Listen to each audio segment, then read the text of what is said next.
The smoke comes first, not the kind from hearth or pipe, but the kind that crawls thick, bitter, alive. It seeps through keyholes and broken windows, swallowing the breath of a city that forgot how to sleep. Somewhere in the maze of brick and fog, a mother hums to a child she cannot feed. Somewhere else, a man sells the last of his boots for gin. The Thames moves like an open wound beneath the bridge. It is the late Victorian age, an empire of gold built on ash and hunger. The same carriages that carry silk also crush bones beneath their wheels. The same lamps that promise safety cast shadows deep enough to hide the dying. In these narrow streets, charity is a rumor, and poverty has a face you'll never forget. So tonight, draw the curtains and listen for the city breathing through the smoke, because this is where it began, the Victorian slums, London's living hell where the poor built the empire's backbone and the empire broke them in return.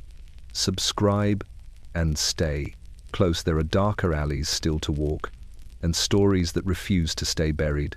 Tell me, where are you listening from tonight? The city never truly sleeps, it only waits. The morning does not arrive in Whitechapel, it seeps, a thin, grey breath rising from the chimneys, twisting through the alleyways like something half alive. The light that filters through the fog is not daylight but a weary imitation of it, a pale blur that turns walls the colour of old bones. Smoke sticks to the throat, to the laundry, to the lungs of the living. It moves slow, deliberate, a kind of mercy that hides how filthy the world truly is. A man coughs in the doorway of a lodging house, the sound swallowed by the clatter of cart wheels and the wet slap of hooves. Somewhere nearby, a baker's fire hisses not from warmth, but from damp coal. The bread smells faintly of soot, yet it's the only scent of comfort in a street where every breath costs something. Beneath the black-suited windows, women hang rags that pretend to be curtains. Children stir in corners, wrapped in sacks, their eyes opening to a world that's already used them up. This is London in its truest light, not golden, but grey. Not the London of portraits and parades, but of hunger and noise. The fog presses down on everything, thick enough to muffle the bells, yet never thick enough to hide the truth.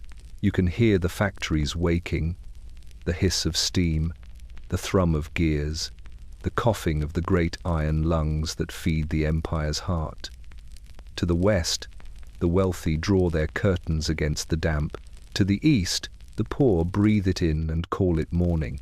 There is a rhythm to survival here.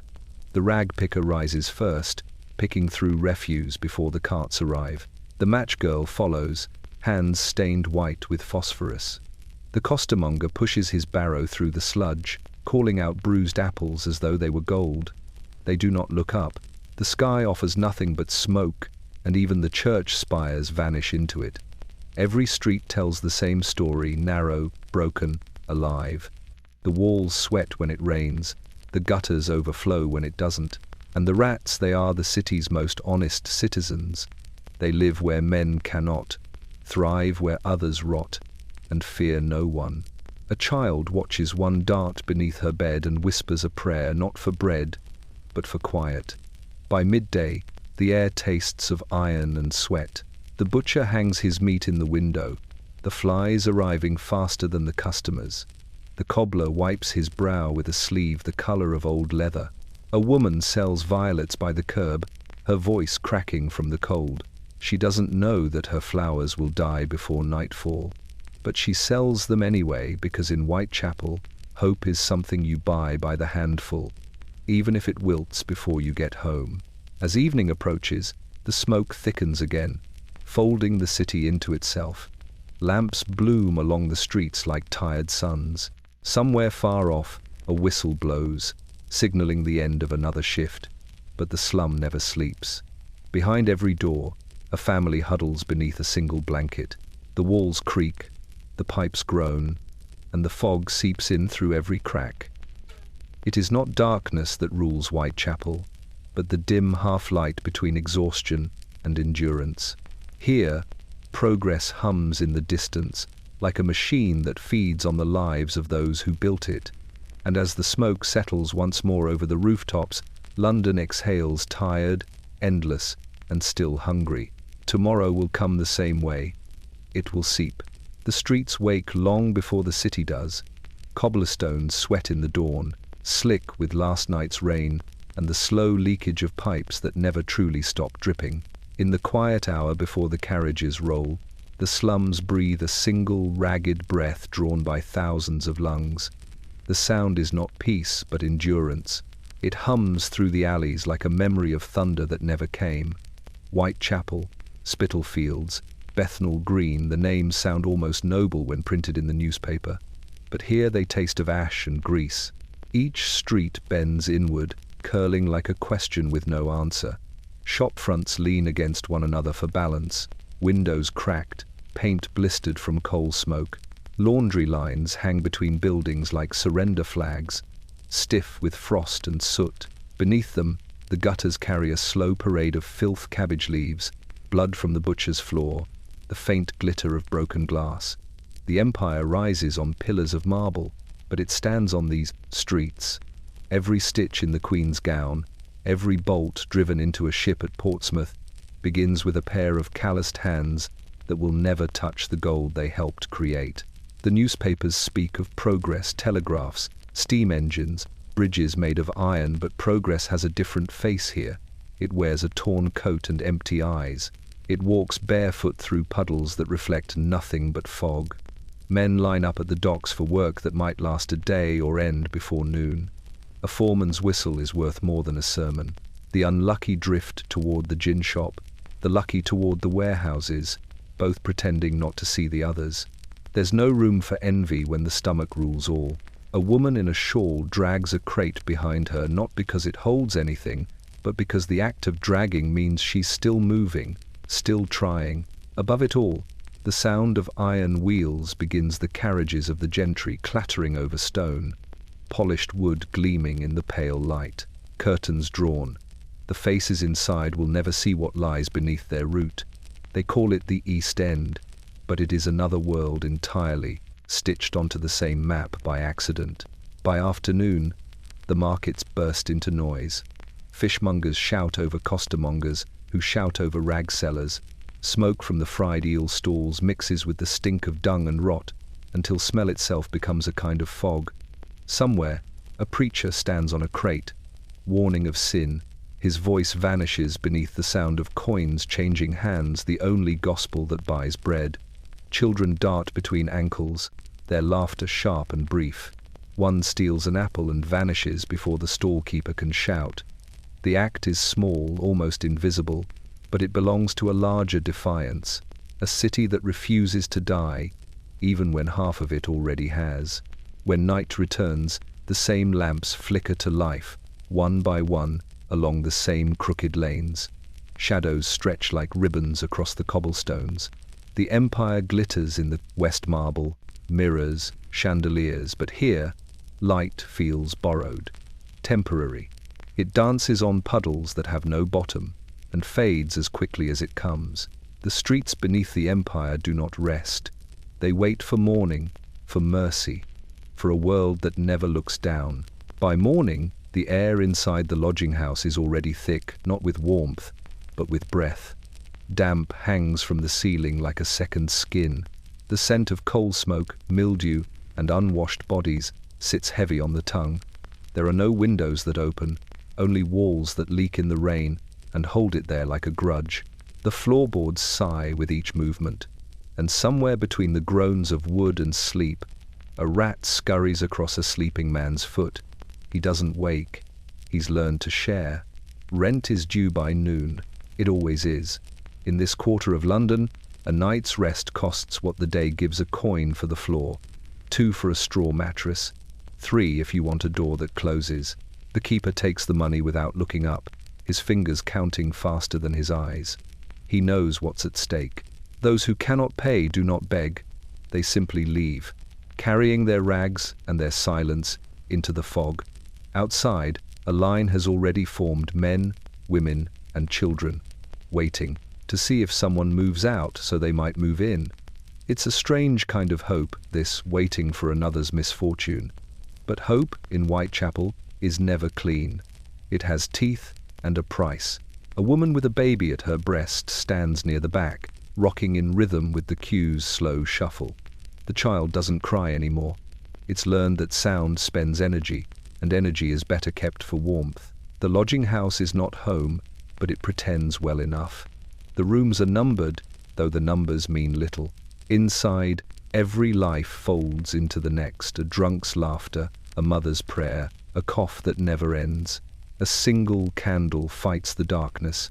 Its light catches on a nail where a man once hung his coat. He died last winter. The nail remains. Even the dead have left their shadows here. When the inspector comes, he doesn't stay long. He walks the narrow halls with a handkerchief pressed to his nose, noting the smell, the crowding, the danger. His boots never touch the floor. They glide, as if afraid to connect. He writes, "Unfit for habitation" in his ledger and leaves before the candle burns out. But the words stay ink on paper. The landlord will pay the fine and raise the rent to cover it. Progress, on these streets, is a transaction. At dusk, the evicted return a man with nothing but his cap, a girl with nothing but her name. They sleep in stairwells, under carts, beneath bridges that groan with the weight of passing carriages. A constable might rouse them once, maybe twice, but never thrice. Even the law grows weary of chasing ghosts. The rain begins again after midnight, soft at first, then steady, washing the soot down the walls in thin black rivers. Those inside the lodging house listen to it like a lullaby. For them, it's proof that the roof still holds for tonight, at least. And as sleep comes, heavy and uneven, they dream not of riches nor escape, but simply of another morning with walls that don't collapse. In Whitechapel, that is luxury, that is survival. And every drop that leaks through the ceiling whispers the same fragile truth. A roof, like mercy, is never guaranteed. Before the first bell tolls, before even the milkman's cart creaks into motion, she is already moving through the fog. A bent figure under a shawl, her hands red from cold, her boots stuffed with newspaper for warmth. The rag picker begins her work while the rest of the city still sleeps. In her sack, she carries a hook and a dream, the hook for scavenging, the dream for surviving. The alleys belong to her at this hour. The lamps are still burning low, pools of gold trembling in the mist. She moves between them like a ghost, poking through refuse piles left behind by the well-fed. Scraps of cloth, broken combs, the heel of a shoe, everything is worth something if you know how to see it. The air smells of ash and horse dung, and she inhales it like routine. After years of this, the stench has become her weather. The city never truly sleeps, it only softens. From the tenements, faint sounds rise, a cough, a door creaking, a baby's whimper, muffled by exhaustion. Each sound tells her where life still clings. She knows which houses throw out the best rubbish, which gutters hold the richest soot. Her fingers are cracked and blackened, but nimble. They've learned to tell silk from cotton in the dark, linen from lace by weight alone.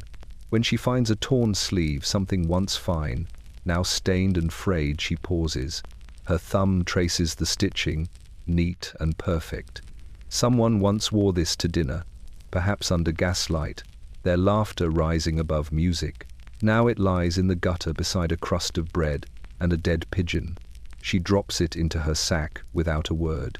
Sentiment is for those who can afford to keep it. By sunrise, the streets begin to stir.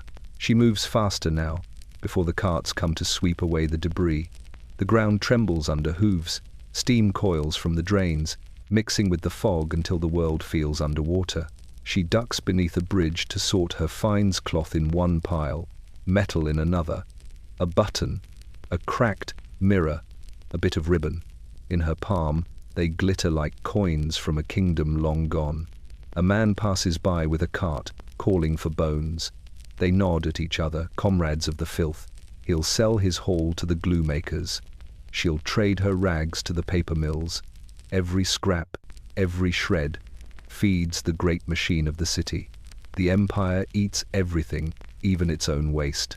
When her sack grows too heavy to lift, she ties it shut with a strip of twine and starts the long walk home. Her room is small, one window, one chair, one kettle with no lid. She will wash her hands, light the smallest fire she can manage, and sort through her treasures once more. Perhaps she'll keep the bit of ribbon, perhaps not. Outside, the city has fully awakened whistles, wheels, and the endless drone of life grinding against itself. She sits by the window, steam rising from her cup, and watches the smoke rise from the chimneys. In that grey light, she almost feels proud. For the rag picker, dawn is not a beginning but a reprieve, a single breath before the world remembers her again. And when the next night falls, she will return to the streets, sifting through the empire's cast-offs, gathering the fragments of what others throw away, because in the slums of London, even survival must be scavenged. By midday, the fog has changed. It is no longer the soft grey veil of dawn, but a living thing, thick, yellow, and greedy. It clings to the skin, seeps into bread, coats the insides of the lungs until every breath feels borrowed. The air hums faintly with the sound of the city's heart. Pistons, pulleys, the hiss of steam escaping from 1,000 unseen throats. Progress, they call it, but in Whitechapel, it smells of burning fat and iron. The factory whistles begin like a choir out of tune. From Spitalfields to Stepney, they wail across the river, summoning the faithful to their altars of brick and smoke. Men and women pour into the streets, their faces already shadowed by soot, though the day has barely begun. Some walk barefoot, some in clogs patched with wire. They move in silence, each step part of a ritual older than the empire itself, the daily offering of flesh to the machine. Inside the mills, light is a rumour. Dust hangs in the air like a second fog, drifting through, shafts of dim sunlight that barely pierce the grime-stained windows. The sound is relentless, gears grinding, belts snapping, metal screaming against metal. A woman coughs, covers her mouth, and keeps working. To stop is to starve. To complain is to lose your place to the next desperate soul waiting at the gate. Children work here too, small enough to crawl between the looms and catch the threads when they break. Their hands move fast, faster than they should. A foreman's shout cracks through the air, sharp as a whip. A boy flinches, then returns to his task. The machines are not cruel, they are indifferent. They do not care whose fingers feed them. When the shift ends, the streets darken again, not from nightfall, but from soot falling like black snow. Chimneys belch fire into the low sky, painting it a deep orange that never quite fades. The Thames gleams dully beneath a skin of oil and refuse. Boats drift past, their cargo heavy with coal, hides, and bones. Even the river labours now, choked with the empire's ambition. Near the docks, a man cleans his hands in a puddle that shines like tarnished gold. The water smells of rot and soap. He wipes his palms on his trousers, leaving dark streaks that blend with the rest of the grime. Somewhere behind him, a bell rings, a reminder that another shift waits. Progress does not sleep, and neither do those it consumes. In the evening, the fog thickens once more, curling through windows and under doors. The people of the slums breathe it in without protest. They have learned to live inside the stench of progress, to measure success not by wealth, but by survival. The city glows faintly through the haze, a great iron beast resting between labours. For those who built it, the cost is invisible except in the coughs that echo through the walls, the soot that settles on the bread, the eyes that no longer shine. The factories may roar with the promise of a new age, but the streets beneath them tell another truth. Progress is a fine perfume worn over the smell of sweat and decay, and as night closes in, London exhales again, proud and poisoned, its glory rising on the breath of those who have nothing left to lose but the air itself. They wake before the light does, not to school bells or breakfast tables, but to the scrape of broomsticks and the slosh of dirty water down the lane.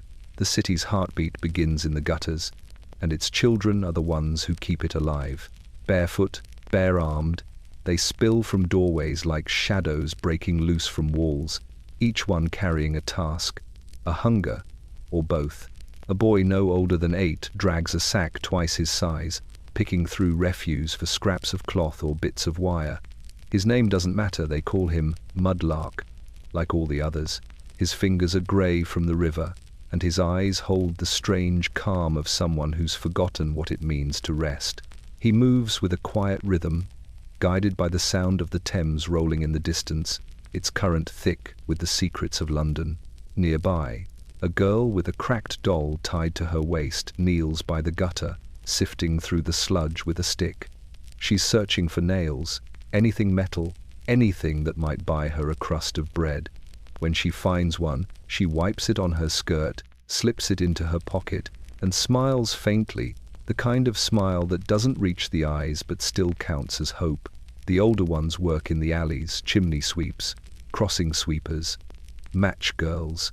They have the posture of adults and the lungs of the dying.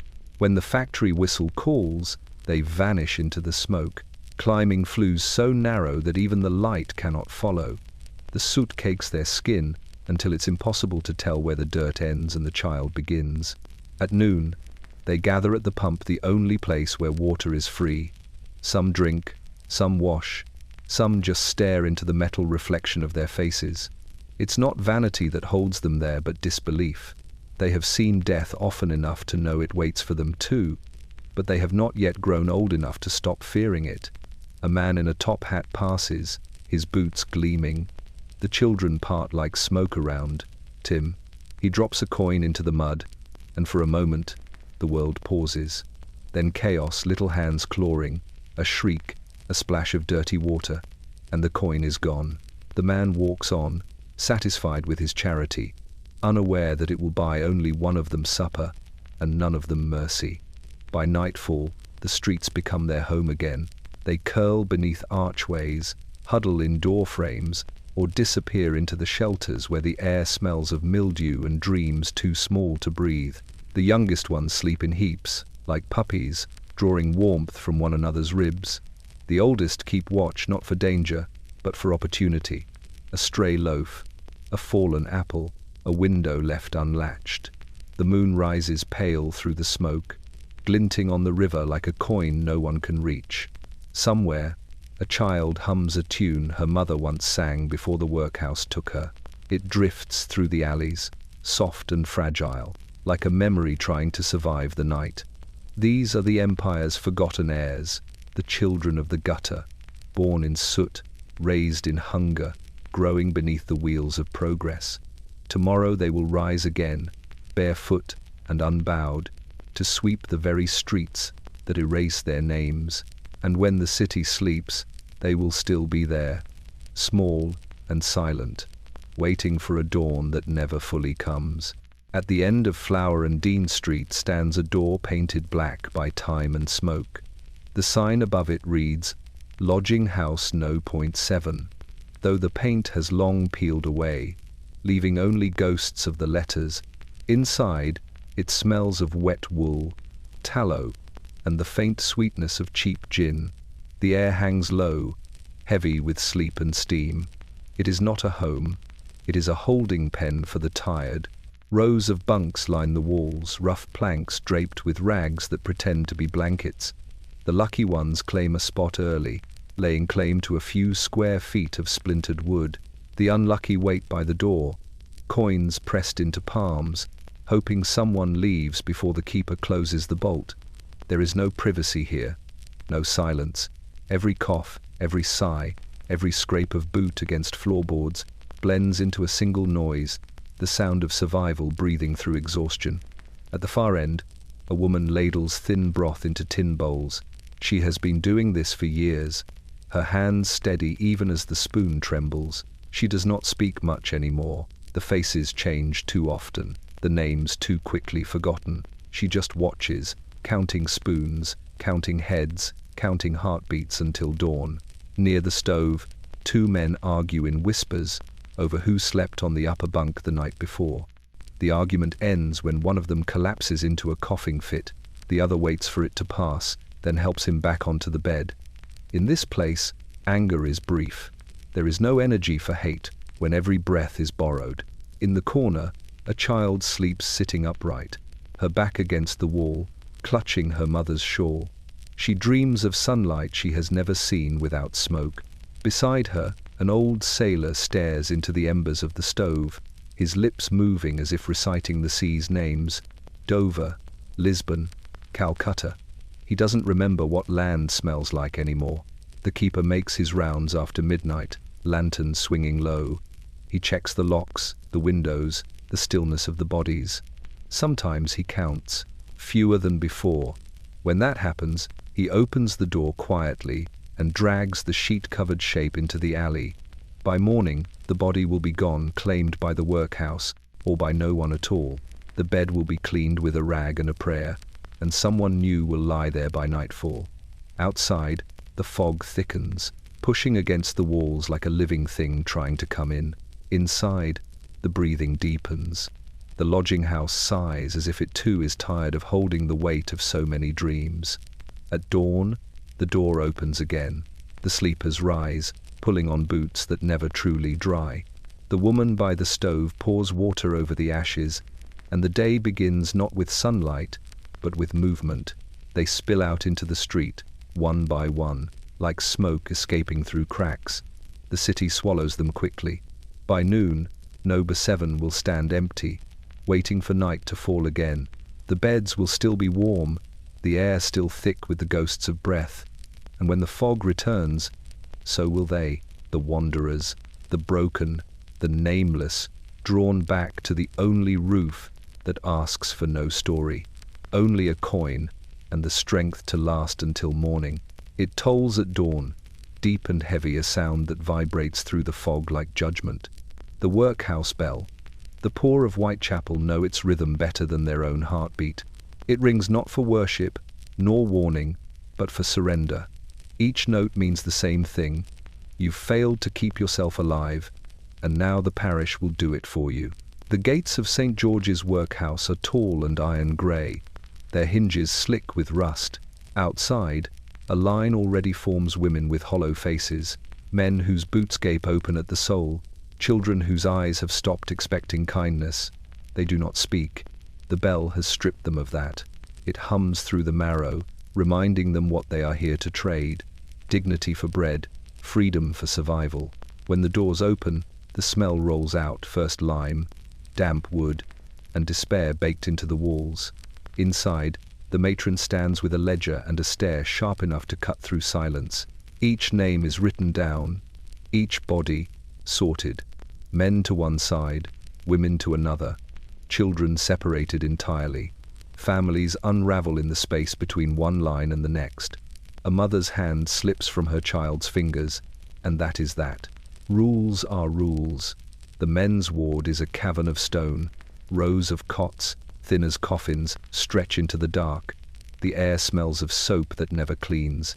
Work begins with the first whistle, breaking stones, picking oakum, scrubbing endless floors.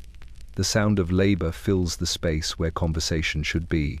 The masters patrol the aisles like wardens, their boots polished to a sermon's shine. The message is clear. Poverty is a sin, and punishment is work. In the women's wing, the rhythm is slower, crueler. Needles flash under the gaslight as they mend uniforms and linen until their fingers blister. Babies wail in the nursery next door, a chorus muffled by thick walls. Some women hum to drown it out. Others simply stare at the floorboards, mouths moving with prayers no one answers. At noon, a thin gruel is served grey, lukewarm, unseasoned. It fills the stomach, not the soul.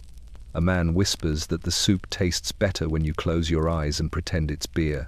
Another laughs too loudly, and the overseer's cane lands across his shoulders. Order must be kept, gratitude enforced. The bell rings again at dusk, marking the end of labor, but there is no rest. The paupers file back to their wards, bones aching, hands raw.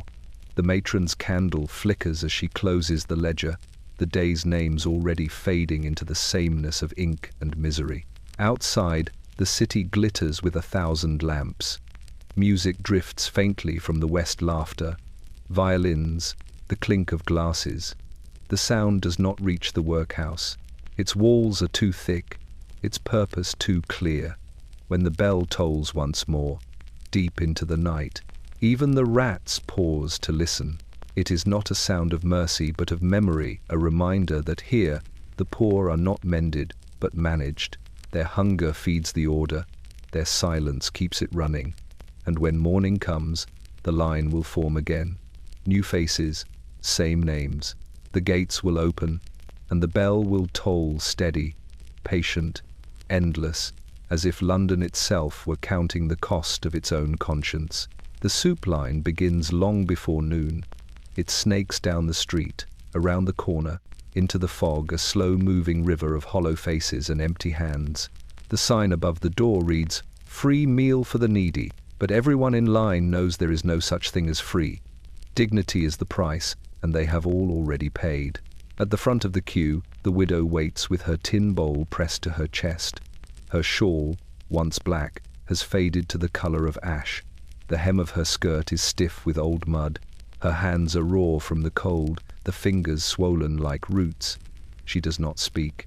Around her, voices murmur, a boy reciting the day's charity hours, a man coughing into his sleeve, a woman whispering a prayer for patience. The air smells of boiled cabbage, coal smoke, and rain. Inside the mission hall, the volunteers move like clockwork. Ladles scrape, spoons clatter, and the pot bubbles with the sound of necessity. A young curate in a spotless collar stands by the door, greeting each visitor with a strained smile. His eyes flicker to their shoes, their hands, their scars. He calls them brethren, though his voice trembles each time he says it. Perhaps he means it. Perhaps he's still learning how to. When the widow's turn comes, she steps forward slowly, her bowl held steady despite the shaking.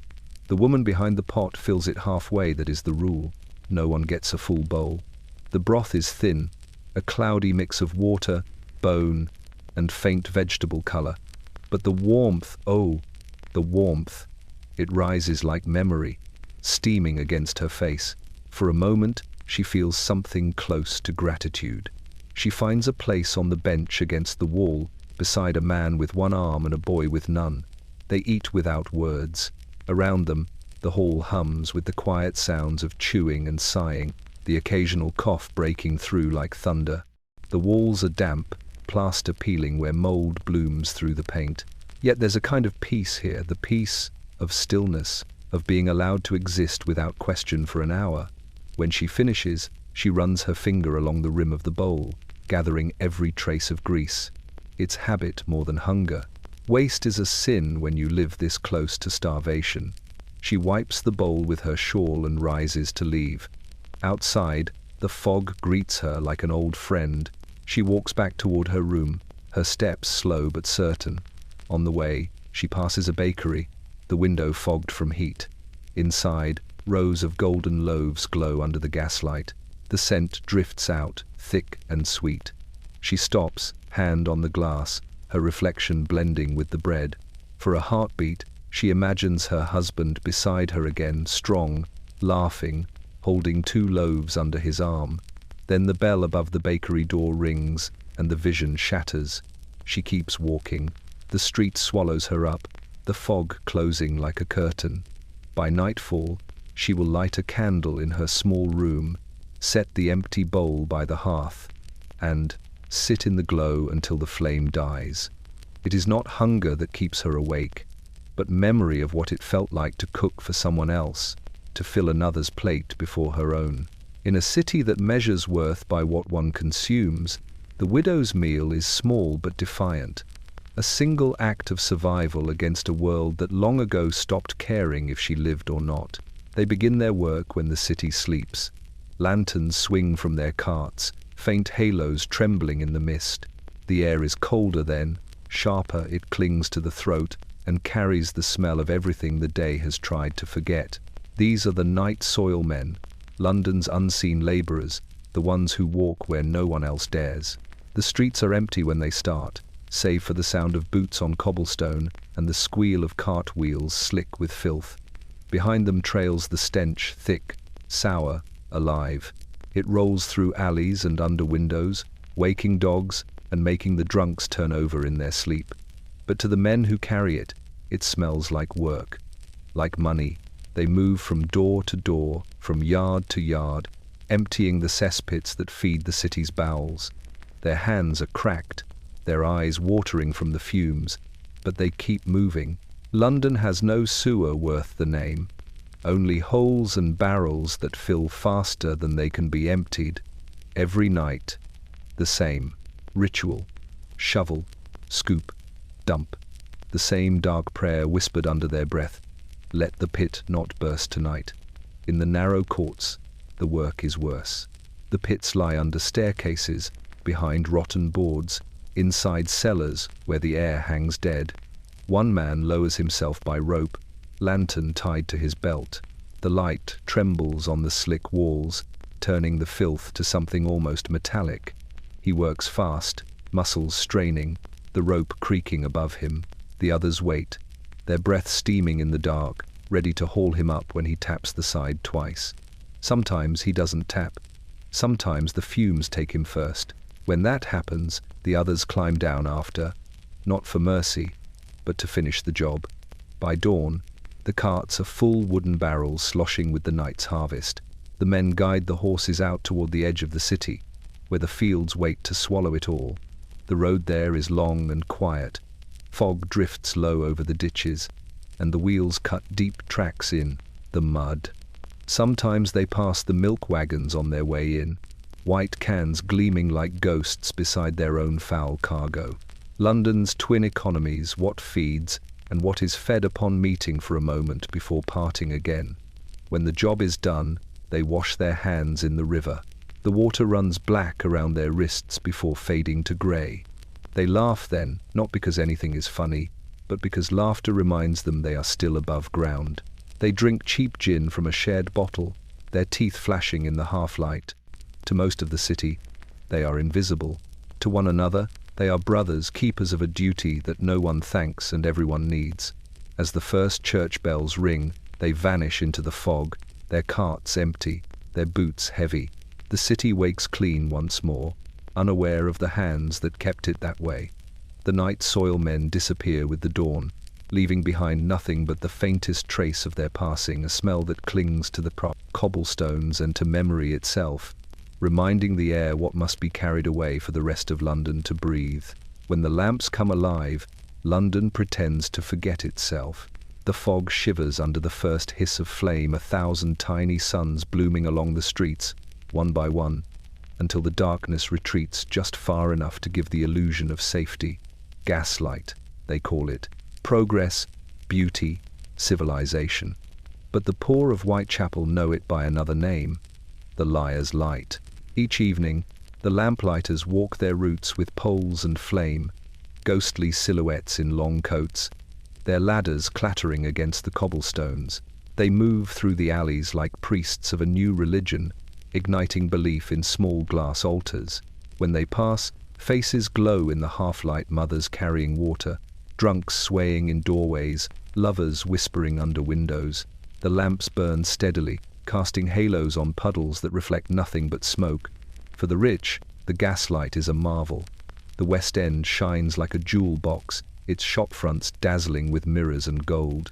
Theatre-goers stroll beneath the glow, their laughter echoing across polished streets. They say it has banished the night, that London has finally conquered the dark. But in the East End, the light burns meaner, duller, the same flame stretched too thin.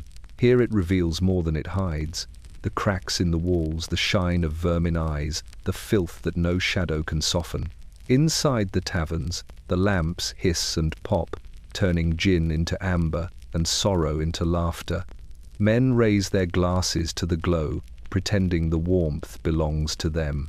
Outside, children press their faces to the windows, watching the golden blur from the cold. The lamplighter passes again, muttering to himself as he adjusts a wick. He knows which lamps sputter and which ones never stay lit. The ones near the alley where the beggars sleep, the corner by the tannery, the bridge that never dries. By midnight, the gas hums louder, You can hear it under the noise of the streets, a faint, steady whisper, like breath drawn through a pipe. It seeps into rooms, under doors, through walls too thin to resist. People say it gives them headaches, or dreams that do not end when they wake. The doctors call it imagination, the landlords call it modernity, the poor call it the devil's fog. Still, they keep the lamps burning. To live in darkness is to vanish entirely, and even the false light is a kind of existence. A woman stands by her window, the gaslight painting her reflection gold. Her eyes look softer in it, her wrinkles blurred, her world briefly gentler. She stays there long after the streets fall silent, watching the glow tremble on the glass until the lamp dies with a sigh. At dawn, the lamplighters return, snuffing out the flames one by one. The fog creeps back, swallowing the promise whole. The city exhales, grey again, honest again. The lamps stand cold and hollow, their globes filmed with soot. For a few hours, London rests dim, real, and unlit until the evening comes to light the lie once more. She arrives with the afternoon sun, though it does not follow her inside. Her carriage waits at the corner of Flower and Dean, wheels glinting like polished coins. The horses snort through their bridles, impatient, unused to standing still in streets like these. When she steps down, the mud does not touch her boots. A boy rushes forward to lay a sack across the puddle. She thanks him softly and moves on, the hem of her silk skirt brushing the air where his gratitude hangs. The people of Whitechapel know her kind. They come once a week, sometimes twice, always in pairs or groups, women wrapped in lace and purpose, armed with pamphlets and prayers. Their voices are gentle, their perfumes sharp. They walk through the alleys as if through a foreign country, speaking softly but standing tall. The children stare, the mothers lower their eyes. The men pretend not to notice. Inside the mission hall, the charity lady removes her gloves with care, one finger at a time. She speaks to the gathered crowd of women and children, her words polished smooth by repetition. Cleanliness is next to godliness, she says, smiling at the faces that have no soap. Industry brings virtue, she continues, to those who have worked every hour their bodies could bear. Her voice trembles only when she says the word hope, as though it might break in her mouth. A girl in the back coughs a small, dry sound that echoes too loudly in the room. The charity lady pauses. For a moment, her eyes soften, almost human. Then the sermon resumes. She tells them of salvation through work, of decency, of faith. She passes out tracts, printed in gold ink, their words meant to lift spirits but too heavy to carry home. When the speech ends, she offers coins, one for each family, wrapped in a scrap of paper stamped with the mission's seal. The women curtsy, whispering thanks. The children look at the coins like miracles too small to feed on. The lady smiles, and for a moment, she feels it, the glow of righteousness, the thrill of giving. She believes, truly, that she has done good. Outside, the air changes. The stench of the city greets her, ungrateful and unmoved. A drunk shouts something from across the street. She flinches, clutching her parasol tighter. Her escort guides her back to the carriage, where she exhales the slum from her lungs as the horses begin to move. Behind her, the street returns to what it was, grey, loud, alive. The coins clink, the tracts are folded, the prayers forgotten. That night, in her townhouse west of the Strand, she writes in her journal, "Visited the poor today. Such gratitude, such need." She dips her pen again, hesitates, then adds, "Their children are beautiful, though terribly thin. I must send more soup next week." In Whitechapel, a woman boils the same soup, now thin as water, dividing it between 3 mouths.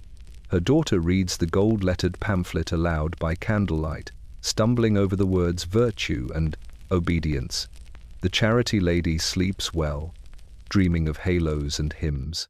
The poor do not dream at all. The gaslight seeps through their window cracks, the fog presses against the glass, and the city keeps its silence. Tomorrow, another carriage will come, carrying another sermon, another promise, And the street will listen, as it always does, hungry not for salvation, but for the sound of someone remembering they exist. It begins with a cough, always a cough, dry, thin, almost polite at first. Then another, deeper, wetter, pulling at the ribs. By the third day, it shakes the bed frame. By the fourth, it has a name: fever. The hospital at Mile End does not smell of medicine. It smells of carbolic acid, sweat, and damp wool, a scent that burns the throat and lingers on the tongue. The fever room lies at the far end of the corridor, past the rows of cots where the merely sick pretend not to hear the dying. The nurses move through it like ghosts, skirts brushing the floor, faces hidden behind cloth masks soaked in vinegar. The walls are whitewashed but stained the color of old tea. Light from the high windows falls in grey rectangles, touching the beds like hesitant fingers. The patients lie close, too close. There are no partitions, no privacy. A woman mutters the same prayer again and again, in a language no one recognizes. A dock worker sweats through his blanket, the skin of his chest shining like wax. A child stirs in his sleep, clutching a doll made from rags. The air hums faintly, not from voices, but from breathing itself. Hundreds of chests rising and falling in uneven rhythm. The doctor arrives near noon, his coat stiff with starch, his eyes hollow from the rounds. He carries a notebook more than he carries hope. He does not speak to the patients, he speaks to the nurse, to the walls, to the silence. Typhus, he says, or cholera, or both. He prescribes lime, broth, fresh air. There is no fresh air here. The windows are painted shut to keep the cold out and the smell of death in. The nurse wipes a man's forehead, wrings the cloth into a bucket. The water turns the color of rust. She hums softly, the same tune every night, a lullaby learned from her mother, meant for comfort, not farewell. Her hands are steady, her eyes red. She has buried 3 patients this week, though she does not remember their names. The fever makes people forget themselves before it kills. By evening, the room glows faintly with lamplight. Shadows ripple across the ceiling, long and thin. Someone moans, then stops. The nurse pulls the blanket over his face and moves on. There are no ceremonies here, no time for mourning. The living require more attention than the dead. Outside, the city continues without pause. Carts rattle past carrying milk, coal, bread, and occasionally, bodies wrapped in sheets. The sound of wheels on cobblestone echoes through the ward, a reminder that life exists beyond these walls. Some patients turn their heads toward the noise, others do not. They are already too far away to hear. When the night deepens, the fever rises. The walls sweat. The air thickens. Every lamp flickers as if the flame itself cannot bear to stay. The nurse leans against the wall, eyes closed, whispering another prayer into the acid-scented dark. By dawn, the room will be quieter.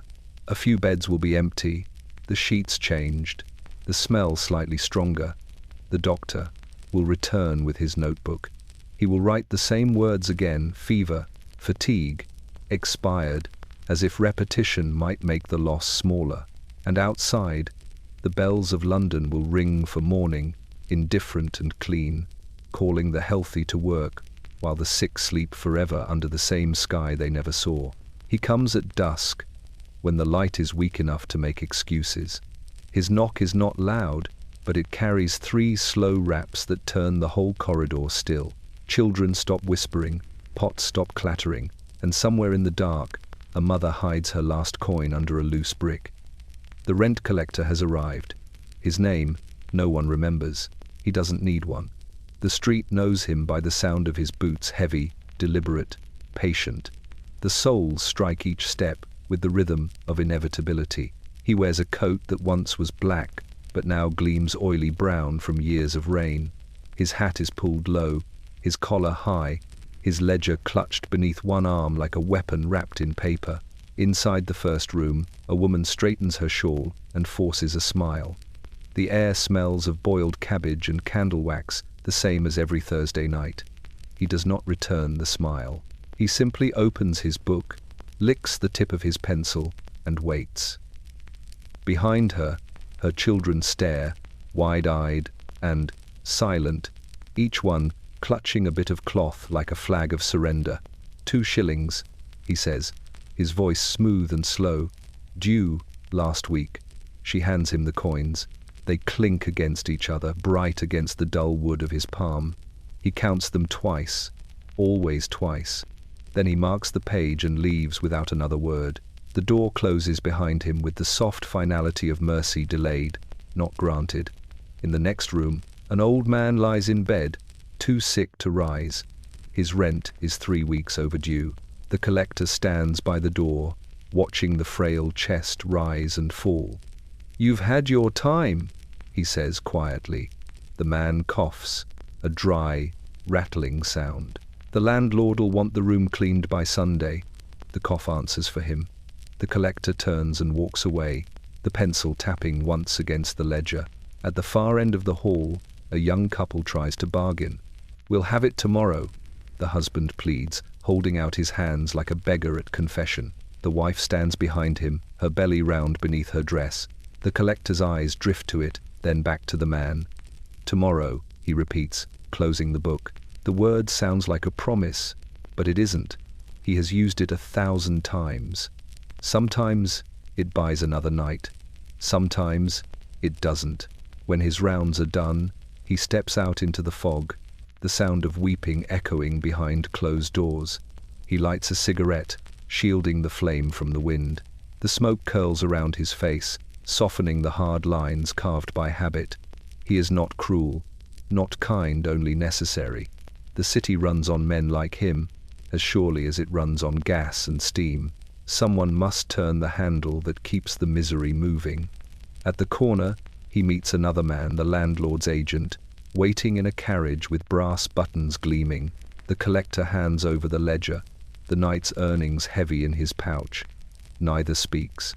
The money changes hands, and the carriage rolls away, wheels whispering through the mist. He stands there for a long moment, listening to the echo fade.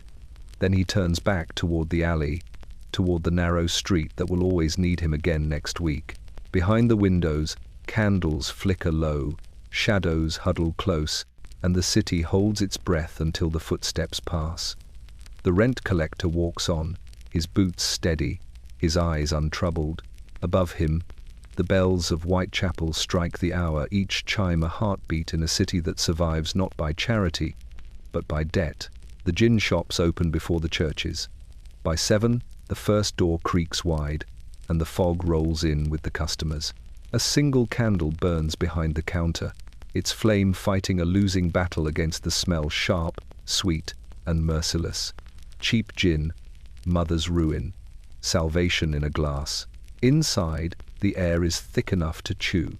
Men and women press shoulder to shoulder, coins clinking, voices murmuring, the sound of liquid pouring over itself again and again. The barkeep moves without pause, bottle, measure, pour, his hands slick with spilled drink, his eyes half closed against the noise. No one here asks for names, only another round. The cups are tin, dented and dull, but the contents might as well be gold. In the corner, a woman sits with her head bowed over the counter. Her dress, once blue, has turned the grey of wet pavement. She lifts her glass slowly, her hand trembling, then drinks. The burn is familiar, almost tender. It reaches her stomach and spreads upward, like fire meeting paper. For a moment, the hunger quiets. For a moment, the ache in her bones loosens. She used to sell flowers by the bridge, back when her husband still came home. Then the fever took him, and the landlord took the rest. Now the gin takes what's left. Each swallow steals a memory, first the faces, then the years, then the reasons. She doesn't mind. Forgetting is a comfort few can afford. A child peers through the doorway, watching the shapes inside. He knows the smell. It's on his mother's clothes when she stumbles home. He's too small to push the door, but he knows how to wait. When she comes out, he'll take her hand and lead her back through the maze of alleys to the one-room lodging they call home. He will not speak, and she will not notice the cold. The men drink faster. Their laughter turns to shouts, then to song off-key and desperate, but loud enough to drown the world outside. One slams his cup against the table, splashing gin across his sleeve. "To London," he cries. The others echo him. Their voices shake the rafters. For a few minutes, they are kings again. Outside, the fog thickens, muffling the sound of hooves and bells. The city watches without judgment. It has seen every sin before and will see every sin again.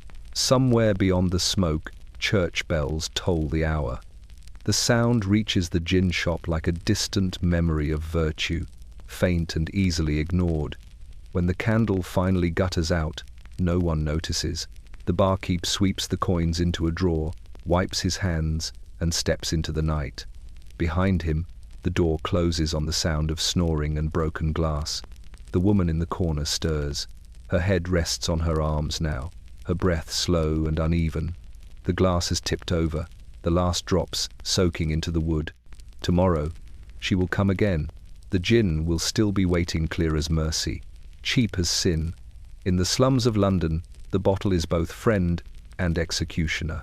It numbs the cold, silences the type, hunger, and burns what little of the soul remains.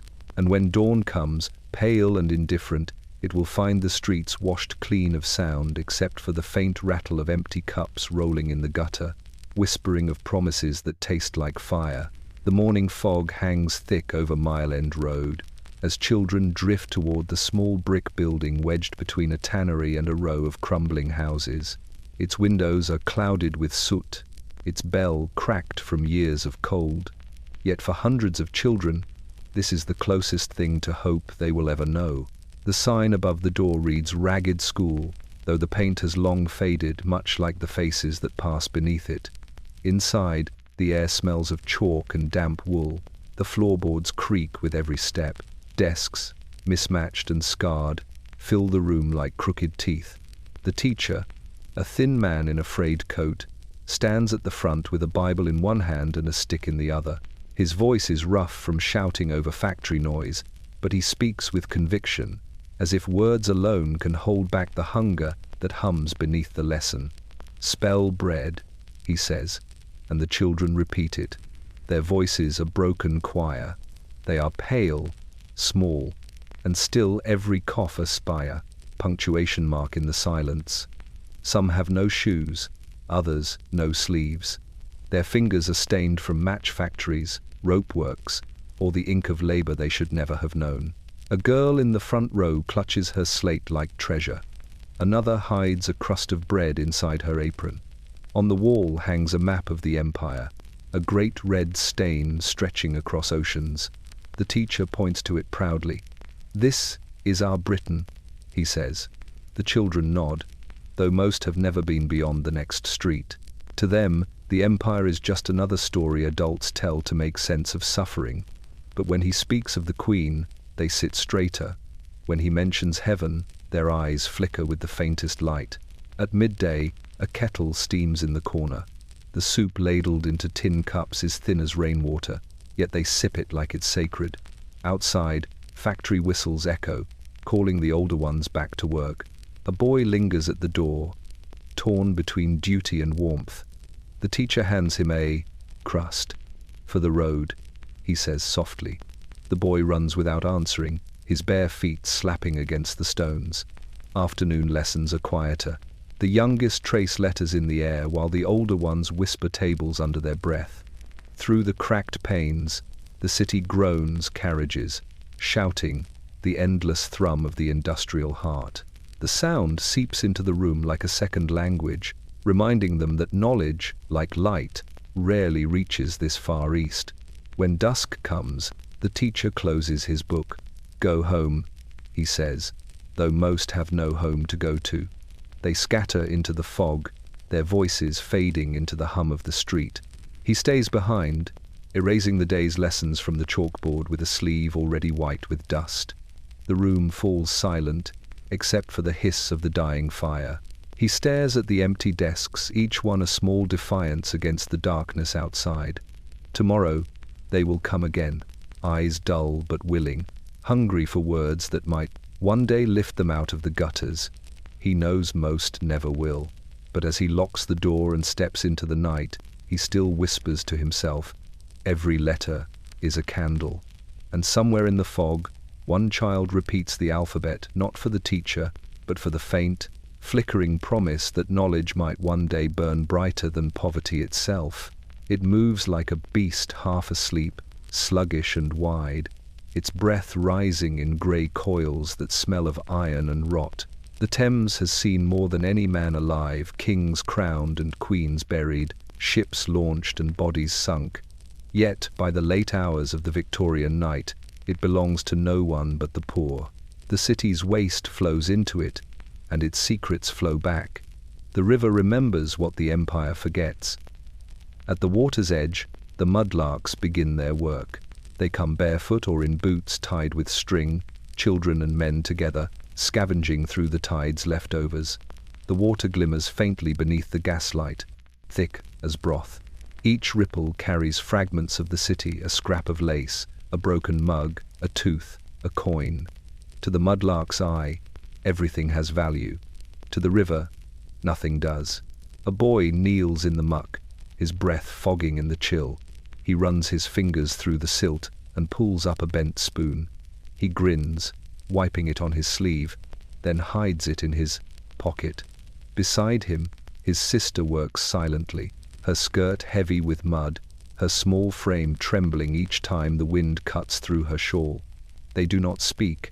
The river's song drowns every thought, a deep, endless hum that sounds like breathing and weeping all at once. Above them, bridges groan under the weight of passing carriages. The polished wheels gleam for a moment in the lamplight, before vanishing again into fog. From below, they look like ghosts gliding through the sky. A gentleman leans over the railing, his cigar glowing red in the dark. He cannot see the children beneath him. He would not believe they were real if he did. Farther downstream, a lighterman guides his barge through the murk. The oar dips and rises, the current tugging hard at the hull. He knows the river's moods when it hungers, when it forgives. Tonight, it is quiet, holding its breath as if waiting for confession. He spits into the water and murmurs, "Another night, old girl." The sound vanishes instantly, swallowed by the current. The Thames carries everything: the ashes from factory chimneys, the blood from butchered animals, the tears of the laundresses who wash at its edge. It carries bodies too, sometimes those who fell, those who jumped, those who were helped along the way. The ferrymen find them at dawn, their faces turned upward like drowned moons. The police write their names in ledgers that no one reads. The river keeps the rest.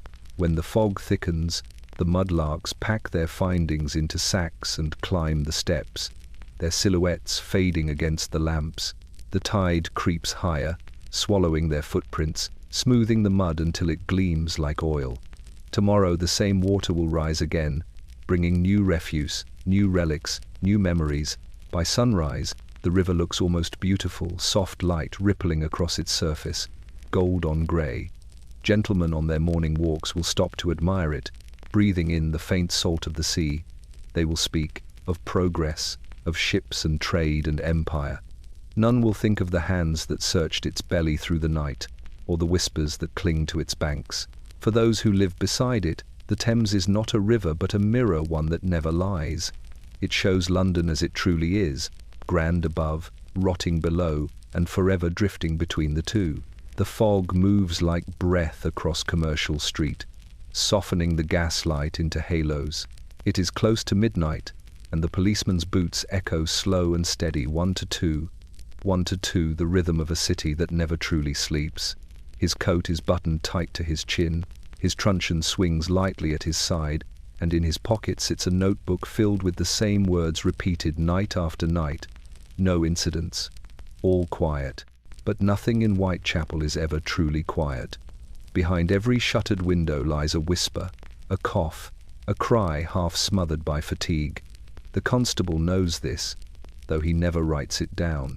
He has walked this same beat for 8 years, from Aldgate to Spitalfields, down to the docks, back past the narrow lanes where the shadows breathe.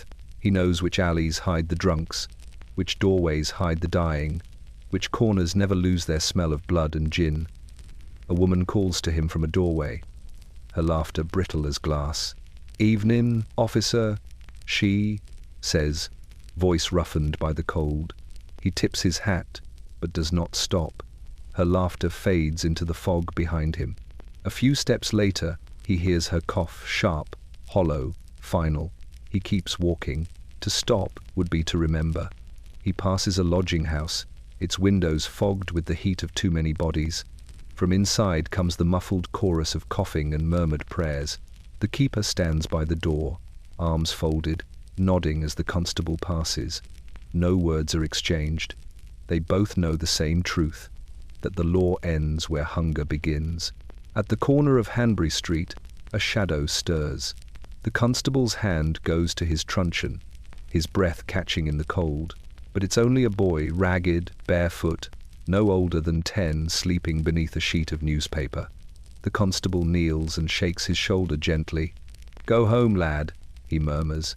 The boy blinks, dazed, then shuffles away into the mist. The constable watches him vanish, swallowed by the same dark that swallows everyone here, eventually. The lamplighter passes on the opposite side of the street, his flame bobbing like a wandering star. The two men nod to each other, strangers bound by repetition. Each night they trade the same duties, one bringing light, the other enforcing silence. Further on, the constable pauses by the river wall. The Thames glimmers faintly, a strip of black glass beneath the lamps. He can hear the faint rattle of a barge chain, the hiss of distant steam. Above it all hangs the weight of the city, the endless press of need, sin, and survival. He opens his notebook and writes, "Fog heavy, streets damp, all quiet." But as he turns back toward Whitechapel Road, a scream slices through the fog, brief, muffled, then gone. He runs, boots pounding, truncheon drawn. The sound leads him down a narrow passage where the air smells of ash and rot. At the end, nothing, only shadows and silence. He stands there for a long time, listening to his own breath, the fog curling around him like smoke from an invisible fire. Finally, he closes his notebook. No incidents. He writes it again, because that is what the city demands. As the bells strike one, he resumes his beat, steady, patient, anonymous. The gaslight flickers, the fog thickens, and London exhales. Somewhere in the darkness, a voice whispers, then fades.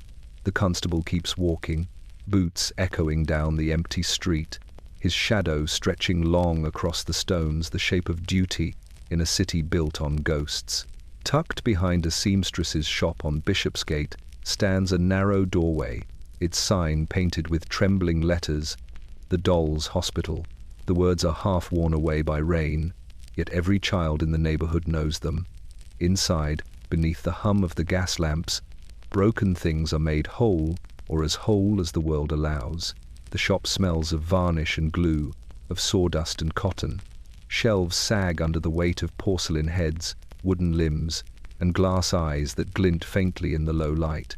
Behind the counter sits Mr. Harper, a man with spectacles so thick his eyes look like drops of water behind glass. His fingers are stained with paint, his cuffs yellow with years of varnish. He speaks rarely, but when he does, his voice carries the gentleness of someone who has spent a lifetime listening to silence. Children come in clutching the remains of what they love. A cracked doll with one arm, a stuffed bear missing an ear, a marionette tangled in its own strings. They wait on, tiptoe, watching as Mr. Harper examines the patient with the seriousness of a surgeon. "She'll be right as rain," he murmurs, or, "He'll dance again soon." His words, quiet as prayer, make the children believe him. Behind him, the workbench glows like an altar. Tiny brushes rest in jars of cloudy water. Boxes of buttons, needles, and scraps of ribbon are arranged in a chaos only he understands. When he works, time folds in on itself. The hiss of the street fades, the smoke of London blurs away, and only the small click of tools and the rhythmic scrape of sandpaper remain. He hums as he works a low, tuneless sound that drifts through the shop like a lullaby for the broken. Sometimes, though, the customers are grown. A woman might bring a doll once owned by a child who no longer lives, its dress stiff with age, its face dulled by dust. She will stand at the counter, twisting her gloves as Mr. Harper polishes the porcelain cheek, replaces a missing hand. When he returns, it whole again. Her eyes will fill, not because it is beautiful, but because it reminds her that something, at least, can still be repaired. Outside, the world breaks itself daily, children starving, factories collapsing, roofs caving in under soot and rain. But inside the doll's hospital, order remains possible. Even the smallest repair feels like defiance. Mr. Harper has long stopped believing in miracles, but he believes in mending the difference. To him, is only in scale. As night falls, the gaslight flickers, and the eyes of the dolls catch the glow hundreds of tiny reflections, watching him as he locks the door. He pauses for a moment, the key cold in his hand. Somewhere far off, a bell tolls for evening prayers. He bows his head without meaning to. Then he turns back to the workbench, where one last doll waits, a cracked face, a missing heart. He lifts his brush and dips it in paint the color of dawn. Outside, the city hums with hunger and noise. Inside, a small miracle continues, quiet, patient, made by hand. The doll's hospital will open again tomorrow, its shelves lined with witnesses, proof that in the slums of London, even the broken can be made to stand upright once more, if only for a little while. Sunday arrives softly, as if the city itself hesitates to wake. The fog lifts just enough for the church bells to carry, rolling through the narrow streets like waves against stone. The slums of Whitechapel stir with the sound, doors creaking, children whispering, kettles hissing. For one day each week, the world is meant to feel cleaner, kinder, and closer to heaven. In a one-room lodging on Dorset Street, a mother brushes the dust from her daughter's dress. The fabric is thin, patched at the elbows, but she smooths it as though it were silk. "Hold still, Annie," she murmurs, dabbing at a stain with a damp cloth. The little girl stands barefoot, clutching a chipped ribbon she found in the gutter days before. Her hair smells faintly of smoke and soap. It is all they can afford, and all she will remember. Outside, the air carries the strange perfume of coal and roses. The charity ladies from the West End have sent flowers again, bundles of fading petals from yesterday's parlours now scattered on the church steps. The poor take them gladly, tucking them into buttonholes or behind children's ears. A wilting bloom still smells sweet, if only for a little while. Men wash their faces in tin basins by the door, water grey with soot. The older ones drag razors across their jaws without mirrors. Even the hopeless crave dignity. A pair of boys shine their boots until they can almost see their reflections, a miracle in itself. For a few hours, appearances will matter. The church fills slowly. Wooden pews creak under the weight of bodies dressed in their best coats, too thin for the season, shoes too tight, bonnets repaired with thread and faith. The vicar's voice rises above them, echoing through the cold stone arches. He speaks of salvation, of patience, of the virtue of poverty. The congregation listens politely, heads bowed, hands clasped. They know heaven by another name, endurance. A boy falls asleep on his mother's lap, his mouth open in the pale light. A girl sings louder than the rest, her voice bright and cracked. When the hymn ends, the silence that follows feels like relief. The collection plate passes, heavy with expectation. Some drop coins, others only touch it. The gesture alone is currency enough. After the service, the streets bloom with color. Families spill out into the light, laughing quietly, walking slower than usual, as if afraid to break the spell. A man buys 2 buns from a baker's stall. A woman shares one with a stranger. Children chase each other between puddles, their laughter echoing against the walls. For a few hours, the world looks less cruel. By evening, the bells toll again, softer this time. The petals on the steps begin to curl. The streets grow quieter as the fog returns, swallowing the brightness inch by inch. Back in the lodging house, the mother hangs her daughter's dress by the fire to dry. "We'll keep it clean for next Sunday," she whispers, folding the ribbon carefully beside it. Outside, the city exhales, smoke rising, lights dimming, faith fading with the daylight. Yet somewhere between the toll of the last bell and the closing of weary eyes, a fragile peace lingers. For one day, London's poorest have been allowed to look upward, their faces washed, their hearts lifted, proof that even in the darkest corners of the empire, a bit of grace can still survive the grime. The summer heat comes heavy and wrong. The air clings to skin like wet cloth, thick with the smell of refuse and sweat. The Thames lies low and brown, sluggish beneath the bridges, its surface slick with the sheen of sewage.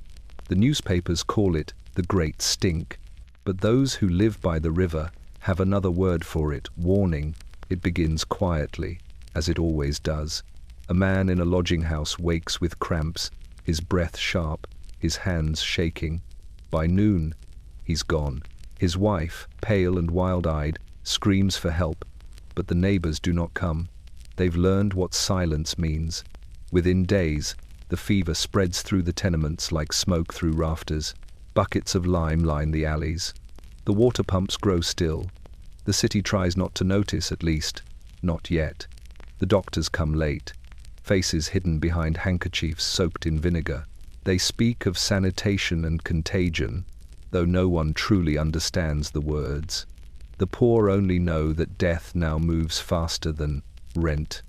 The inspectors chalk blue marks on the doors of the sick, the color of warning and despair. In the night, the carts rattle through the streets, collecting the bodies before the morning light can expose how many. The smell is what stays longest, sour, human, and unrelenting. It seeps into bread, into blankets, into the lungs of the living.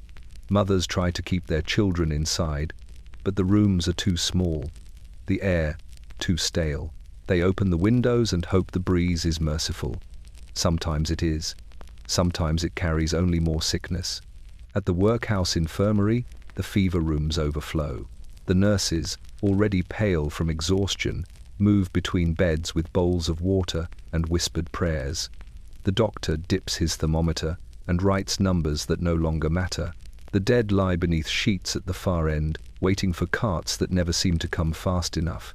In Whitechapel, the gravediggers work by lamplight. The soil is too dry, cracking like old parchment beneath the shovels. They work without speaking. The sound of metal striking earth is steady, almost rhythmic. It's said the river can be heard from here, humming faintly, as though remembering every name it swallowed. By August, the newspapers can no longer look away. The word cholera fills the headlines, wrapped in pity and distance. The rich flee westward, toward air that doesn't stink of decay. The poor remain as they always do, their lives measured not by years but by outbreaks. When the rains finally come, they fall hard, pounding the roofs and flooding the gutters. The water rises, washing filth through the streets, down into the cellars and back into the river again. The city sighs with relief, not understanding that it has only begun the cycle anew.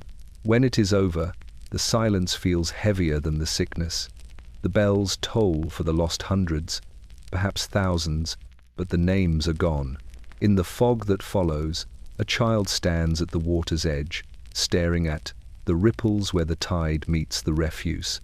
She cannot read, cannot pray, but she knows what the river means when it whispers. The Thames remembers. It always does.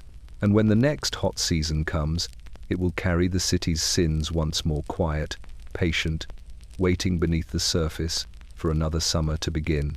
He arrives in a black carriage, its wheels clean even after the long ride east. The horses snort at the smell of the river. The driver keeps one gloved hand over his nose. When the carriage stops in Whitechapel, the silence around it feels almost ceremonial. Windows darken, curtains twitch. No one trusts a man whose boots shine that brightly. Dr. Jonathan Avery of Harley Street steps down carefully, adjusting his cuffs before touching the ground. His coat is long, his cravat perfectly tied, his eyes sharp and pale behind gold-rimmed spectacles. In his pocket, a silver watch ticks with mechanical precision the sound of his world. Not this one. He has come to study, to observe, to make sense of what the newspapers call the problem of the poor. The smell hits him first. It rolls through the alleys like a living thing, damp brick, rotting vegetables, the faint sweetness of decay. He steadies himself and opens his notebook. Olfactory saturation extreme, he writes, causes nausea and dizziness. Prolonged exposure likely harmful. He closes it quickly. There is no scientific word for despair. A parish nurse meets him at the corner. Her face is grey with fatigue, her hands red from scrubbing. "This way, sir," she says, leading him into a tenement. Inside, the air is thick and warm. Children sleep on the floor, their breaths shallow and uneven. A woman sits by the window, her face lit by a single candle. She does not look up. The doctor removes his hat. "Good afternoon," he begins, his voice soft but wrong here, like velvet dragged across stone.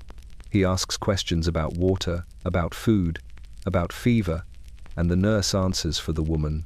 The doctor writes notes, glancing at the children, at the cracked walls, at the bucket of cloudy water by the door.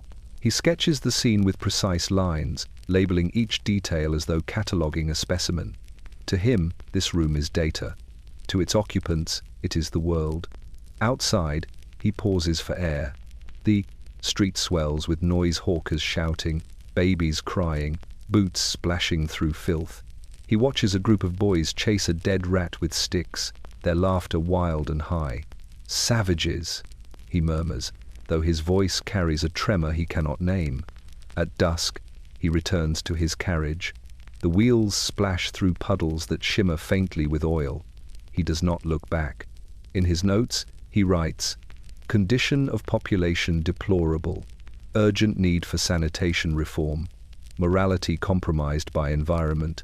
Recommend increased oversight." His handwriting remains steady, his conclusions neat.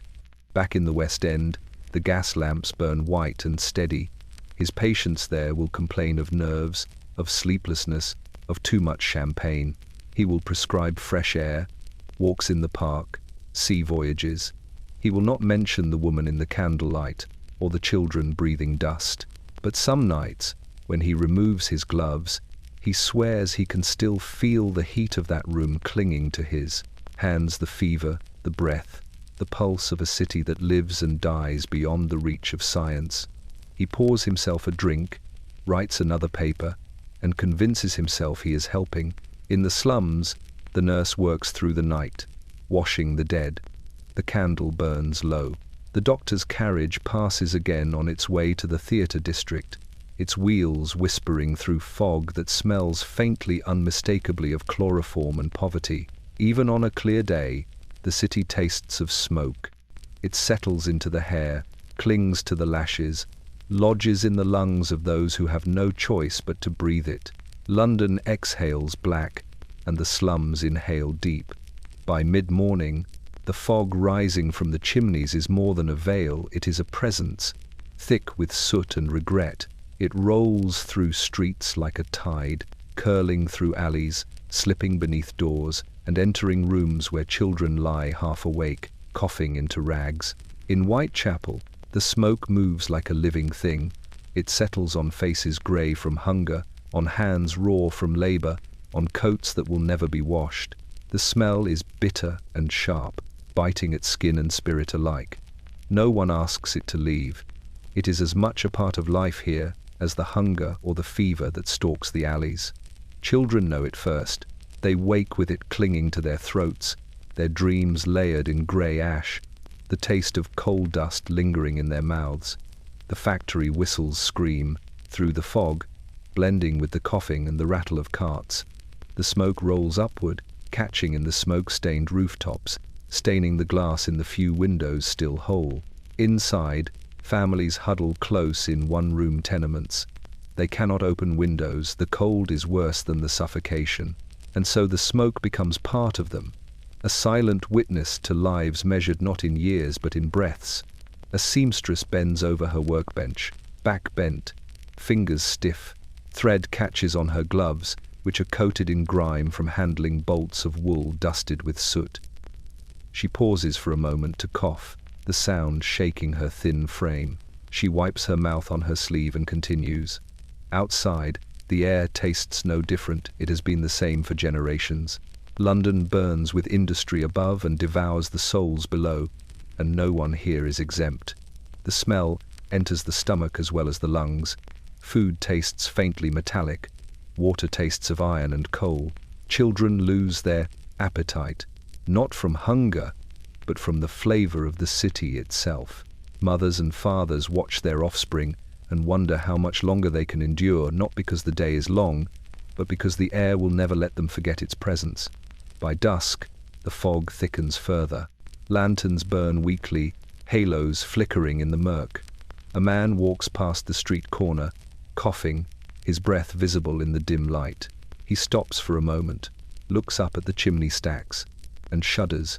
Smoke curls down around him, winding through the folds of his coat, into his collar, into his hair.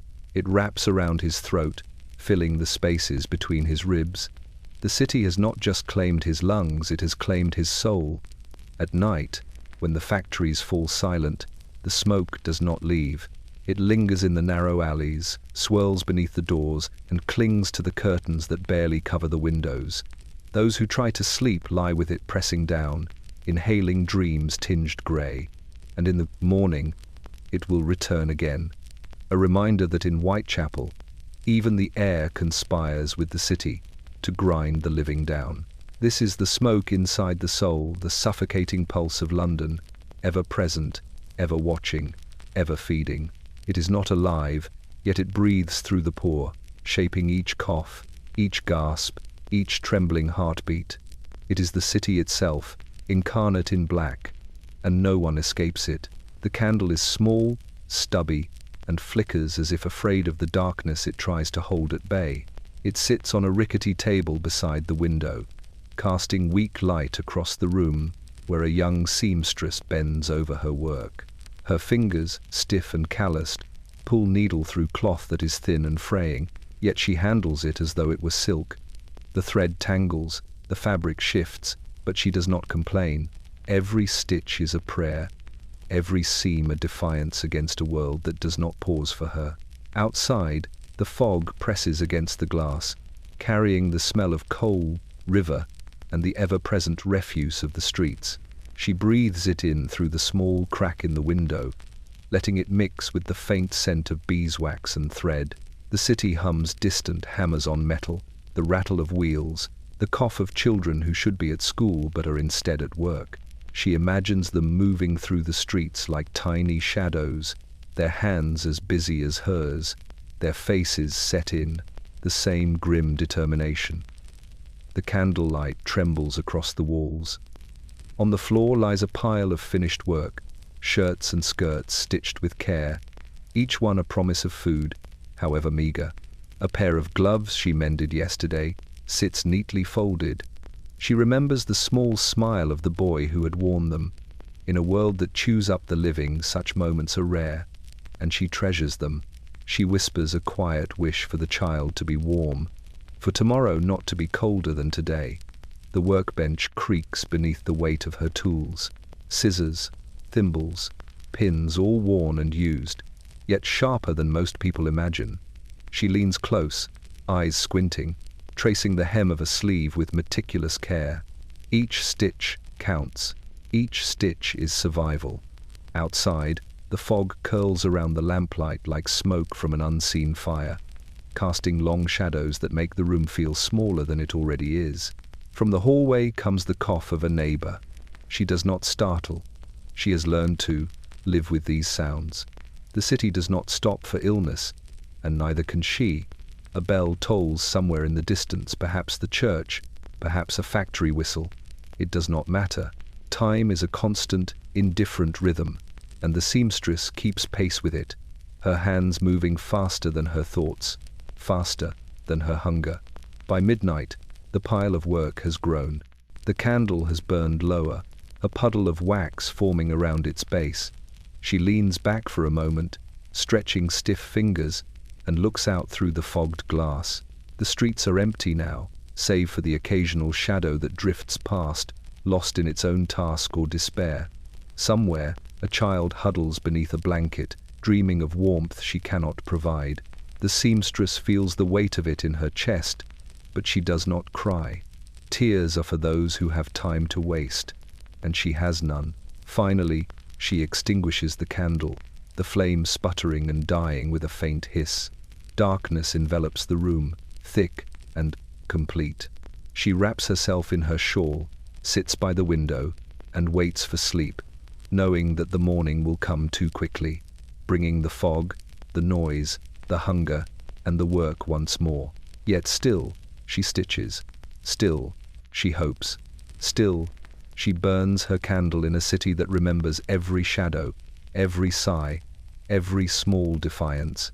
The station lies silent beneath the grey morning sky, yet it hums with a kind of tension that only the poor can feel. Steam rises from the tracks like smoke from a funeral pyre, curling around the carriages and blending with the fog.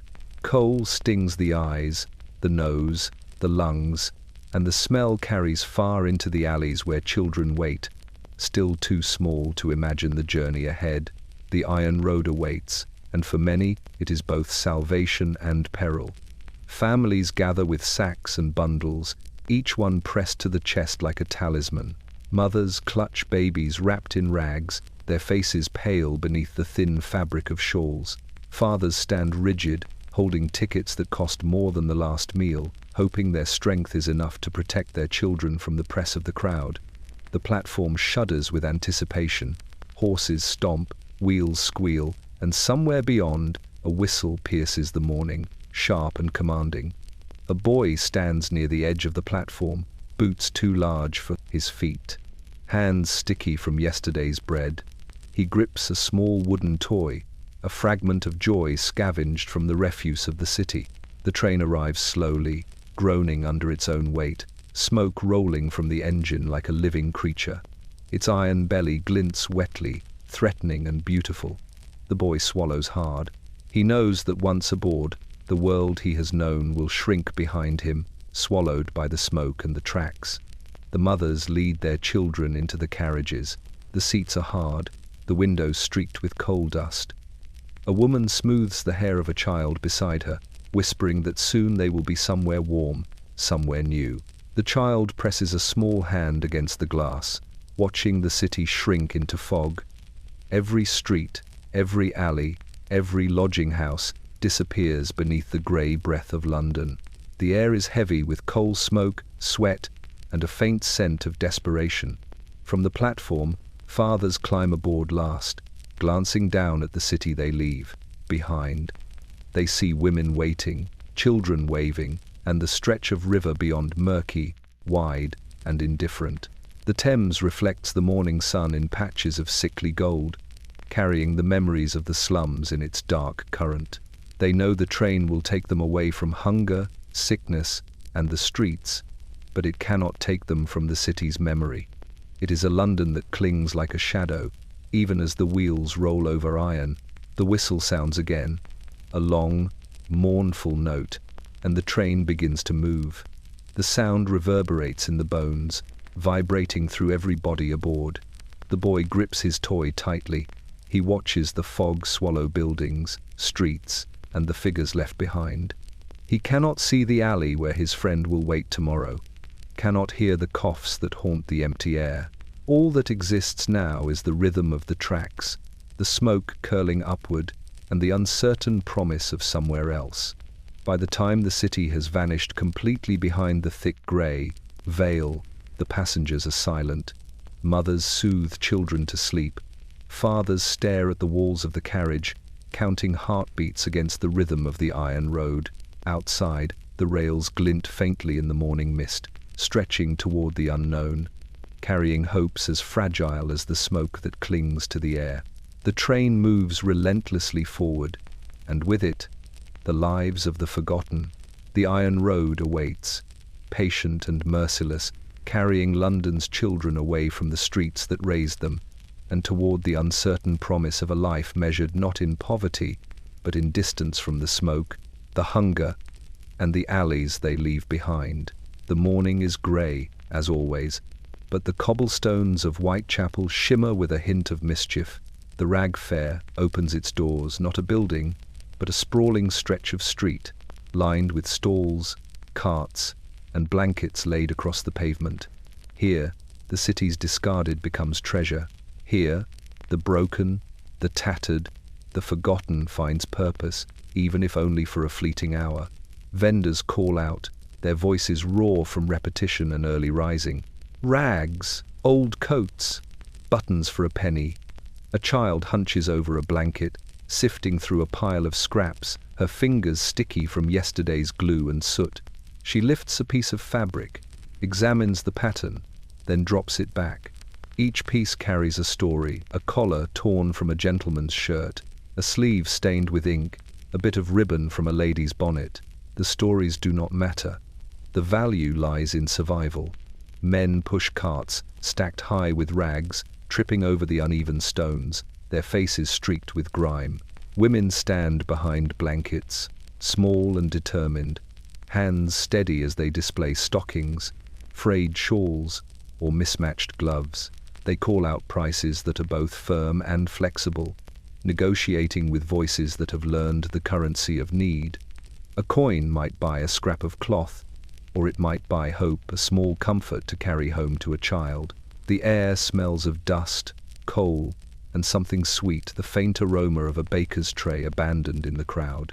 Children dart between legs, stealing ribbons, buttons, and scraps of fruit that have fallen unnoticed. They are nimble, quiet, and quick. The city has taught them well. The vendors shout, but mostly in ritual they know the children will not be punished. Not truly. Hunger cannot be restrained by authority.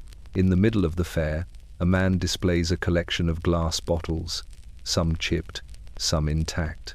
A boy examines them carefully, running a finger along a jagged edge. There is fascination in his gaze, but also calculation. Each bottle might hold water, might hold ink, might hold a small fortune when traded. He imagines the trades he will make, the meals he can stretch from the coins earned by these fragments of glass. A woman in a faded dress adjusts a shawl around her shoulders. She has brought a basket of rags stitched into small dolls, makeshift toys for children who own nothing else.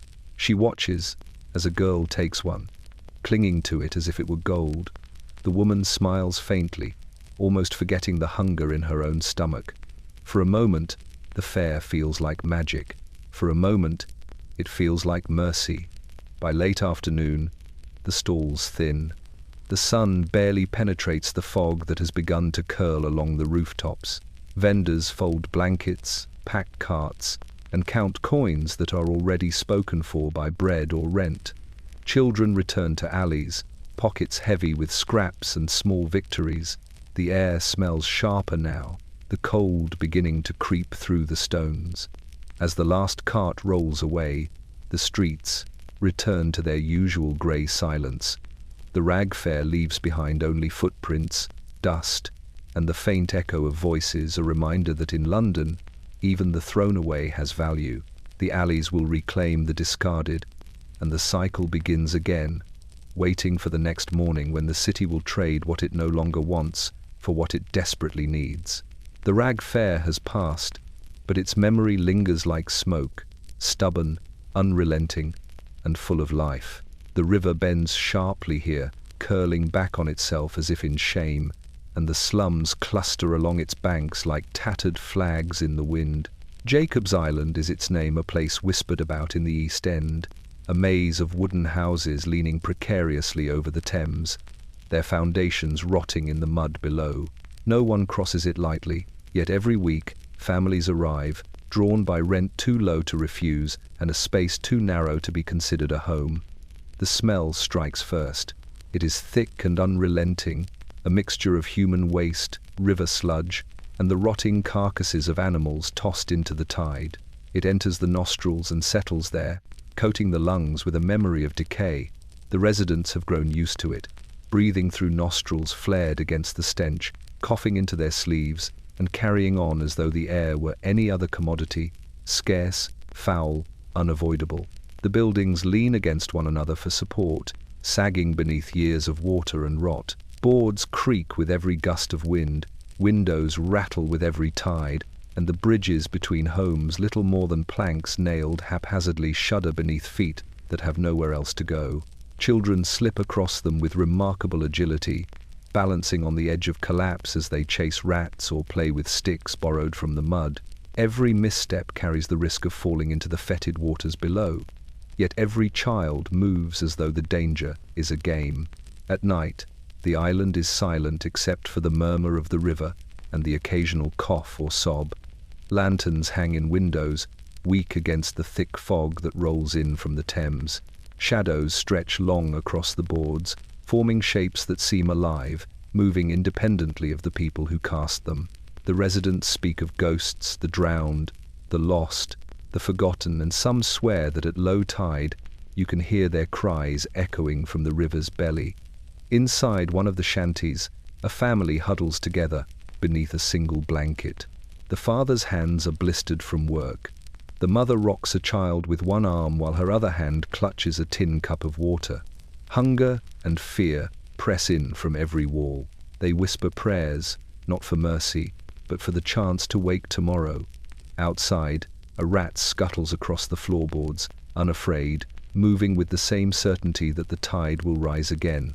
The police rarely come here, and when they do, they mark the homes with chalk, writing warnings that the inhabitants cannot read.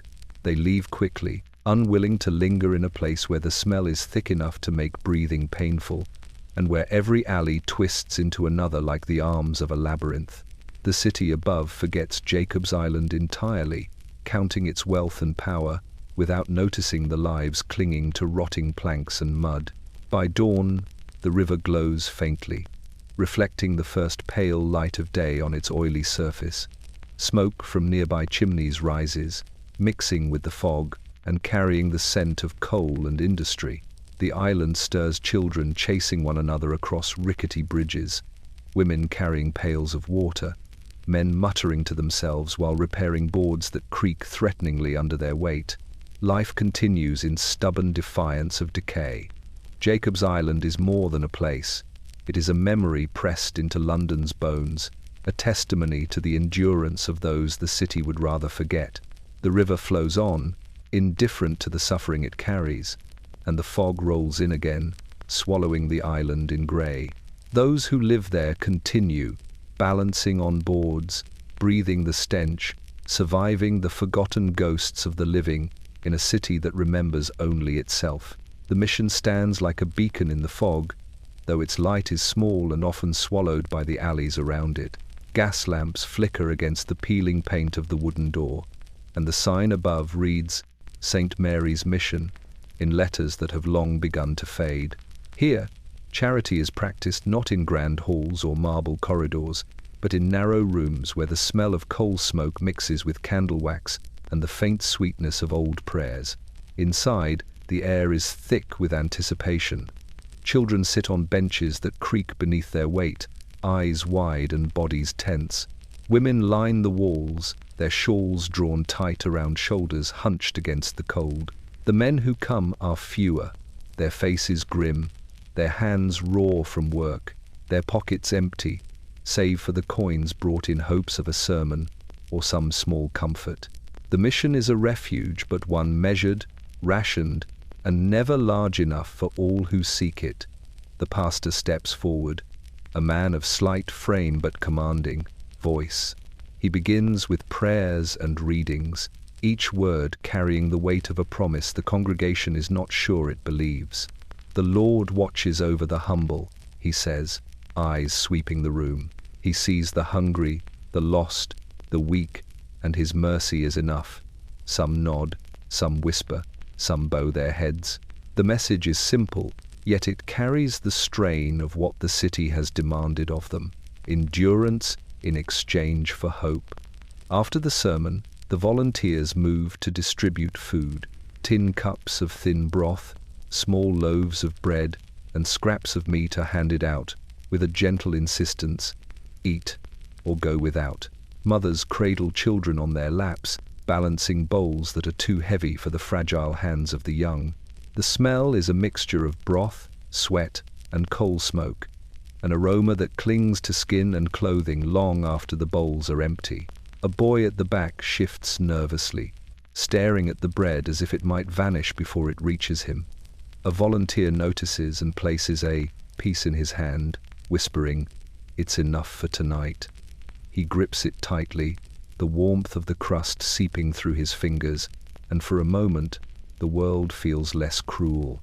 Beside him, his sister clutches a cup of broth, sucking it carefully, measuring each sip. They know that tomorrow may bring hunger again, but tonight there is relief. Outside, the fog presses against the windows, curling around the corners of the mission like a living thing. The city hums beyond the walls, the rattle of carts, the hiss of factories, the coughs of those who have no sanctuary. But inside, time is slower. Even the smallest comforts, a piece of bread, a warm cup, a kind word, carry weight. They are proof that the world has not entirely abandoned them, even if the city above has. By evening, the mission empties, and the volunteers sweep the floor, their footsteps soft against the boards. Candles gutter low, casting flickering shadows on the walls. Outside, the fog thickens, swallowing the mission once more into the grey expanse of the city. The streets resume their murmur footsteps, voices, the occasional cry. The mission stands quietly, a small island of care in a sea of neglect. For those who came today, it offered food, warmth, and perhaps a fragment of hope. For the city, it is an afterthought, a place where mercy is rationed as carefully as bread. And when the doors close and the fog rolls in, it waits patiently for tomorrow, for the next wave of souls to arrive, seeking a light that will guide them, however briefly, through the darkness of Flower and Dean. The factory wakes with a roar. The morning fog curls through the streets like a slow, grey tide, carrying the scent of coal and oil. Smoke belches from chimneys, staining the clouds above with soot and warning. Inside, the machines hum and clatter, gears grinding, belts snapping, hammers striking metal in relentless rhythm. Workers move between them like shadows, small and fragile, their hands raw and eyes red from heat and dust. It starts quietly, a flicker near a pulley, a faint hiss of steam. No one notices at first. The men and women are too focused, too weary, their attention consumed by the ceaseless labor that fills the day. Sparks from the forge ignite a piece of loose cloth on a scaffold. It smolders for a moment, black smoke curling upward, then flares suddenly, sharp and bright against the grey haze of the factory. The alarm spreads quickly. Shouts echo over the clatter of machinery. Orders, shouted by foremen, who have learned their commands, are often ignored until it is almost too late. Workers drop their tools and scramble for the exits, but the aisles are narrow, crowded with the bodies of those who cannot move quickly enough. Children, too small to climb over the benches, cry out as flames lick at the rafters, painting the walls orange and red. Smoke fills every corner, a suffocating blanket that hides hazards and magnifies terror. The fire leaps from pulley to belt, from machine to pile of rags waiting to be stitched. The heat presses against skin like a living thing, forcing lungs to burn with every breath. Many stumble, blinded by tears and smoke. Others push forward, driven by instinct, by desperation, by the small hope of seeing daylight again. Outside, the fog is already thick, mingling with the smoke until the street seems to vanish. Neighbors gather at the doors, shouting names, pointing at windows, praying silently. The fire bell rings across the district, its clangor shrill and hollow. Horses pull fire engines through the cobblestones, their wheels rattling in rhythm with the beating of hearts waiting below. Water hisses against flames, creating clouds of steam that rise to meet the smoke above. Inside, the smell of burning fabric mixes with the iron tang of sweat and blood. A man drags a fallen colleague toward an exit, coughing and choking, sweat pouring down his face. The flames climb higher, turning beams to embers, scaffolds to tinder. The children cling to one another, faces streaked with soot and tears, breathing smoke and fear alike. The factory that once promised work and wages now promises only pain. By nightfall, the fire has been subdued, but its work is not done. The building stands blackened and gutted, walls scarred, floors charred. The machines are twisted, useless, their promise of labor destroyed. And outside, the fog returns, mingling with the last wisps of smoke, carrying the scent of loss through the alleys of Whitechapel. The workers return home slowly, some bearing injuries, some bearing nothing but fear. Families gather what remains of their belongings, mourning silently in the street. The factory, once a lifeline, has become a monument to the fragility of survival. And as the night deepens, London exhales its heavy smoke, indifferent to the lives consumed in its relentless pursuit of progress. The fire in the factory is extinguished, but its memory lingers in every alley, every cough, and every heartbeat that survived to see tomorrow. The room is dim, lit only by the pale glow of a single lantern hanging from a hook in the ceiling. Dust floats lazily through the air, illuminated in thin streaks, settling on piles of papers and broken chairs.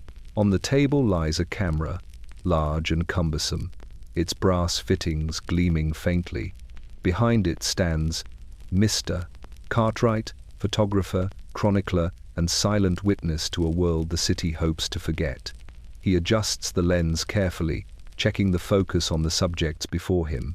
A mother holds a child in her arms, her dress torn at the sleeves, her face pale and worn from hunger.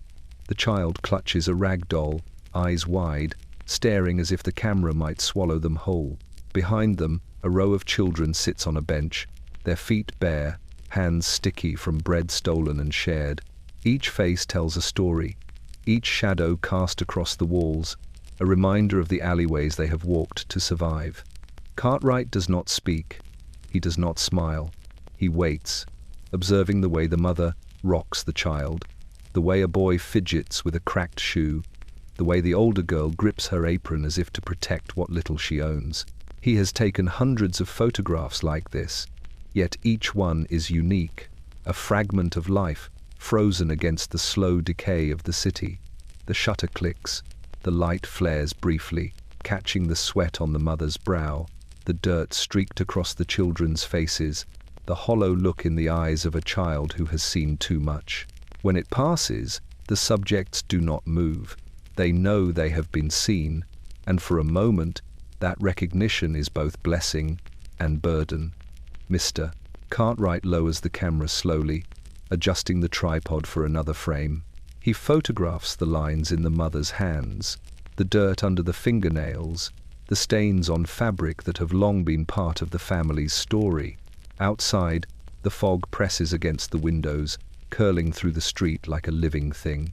The photographer can hear the faint murmur of carts, the coughs of children, the scraping of boots against wet stones.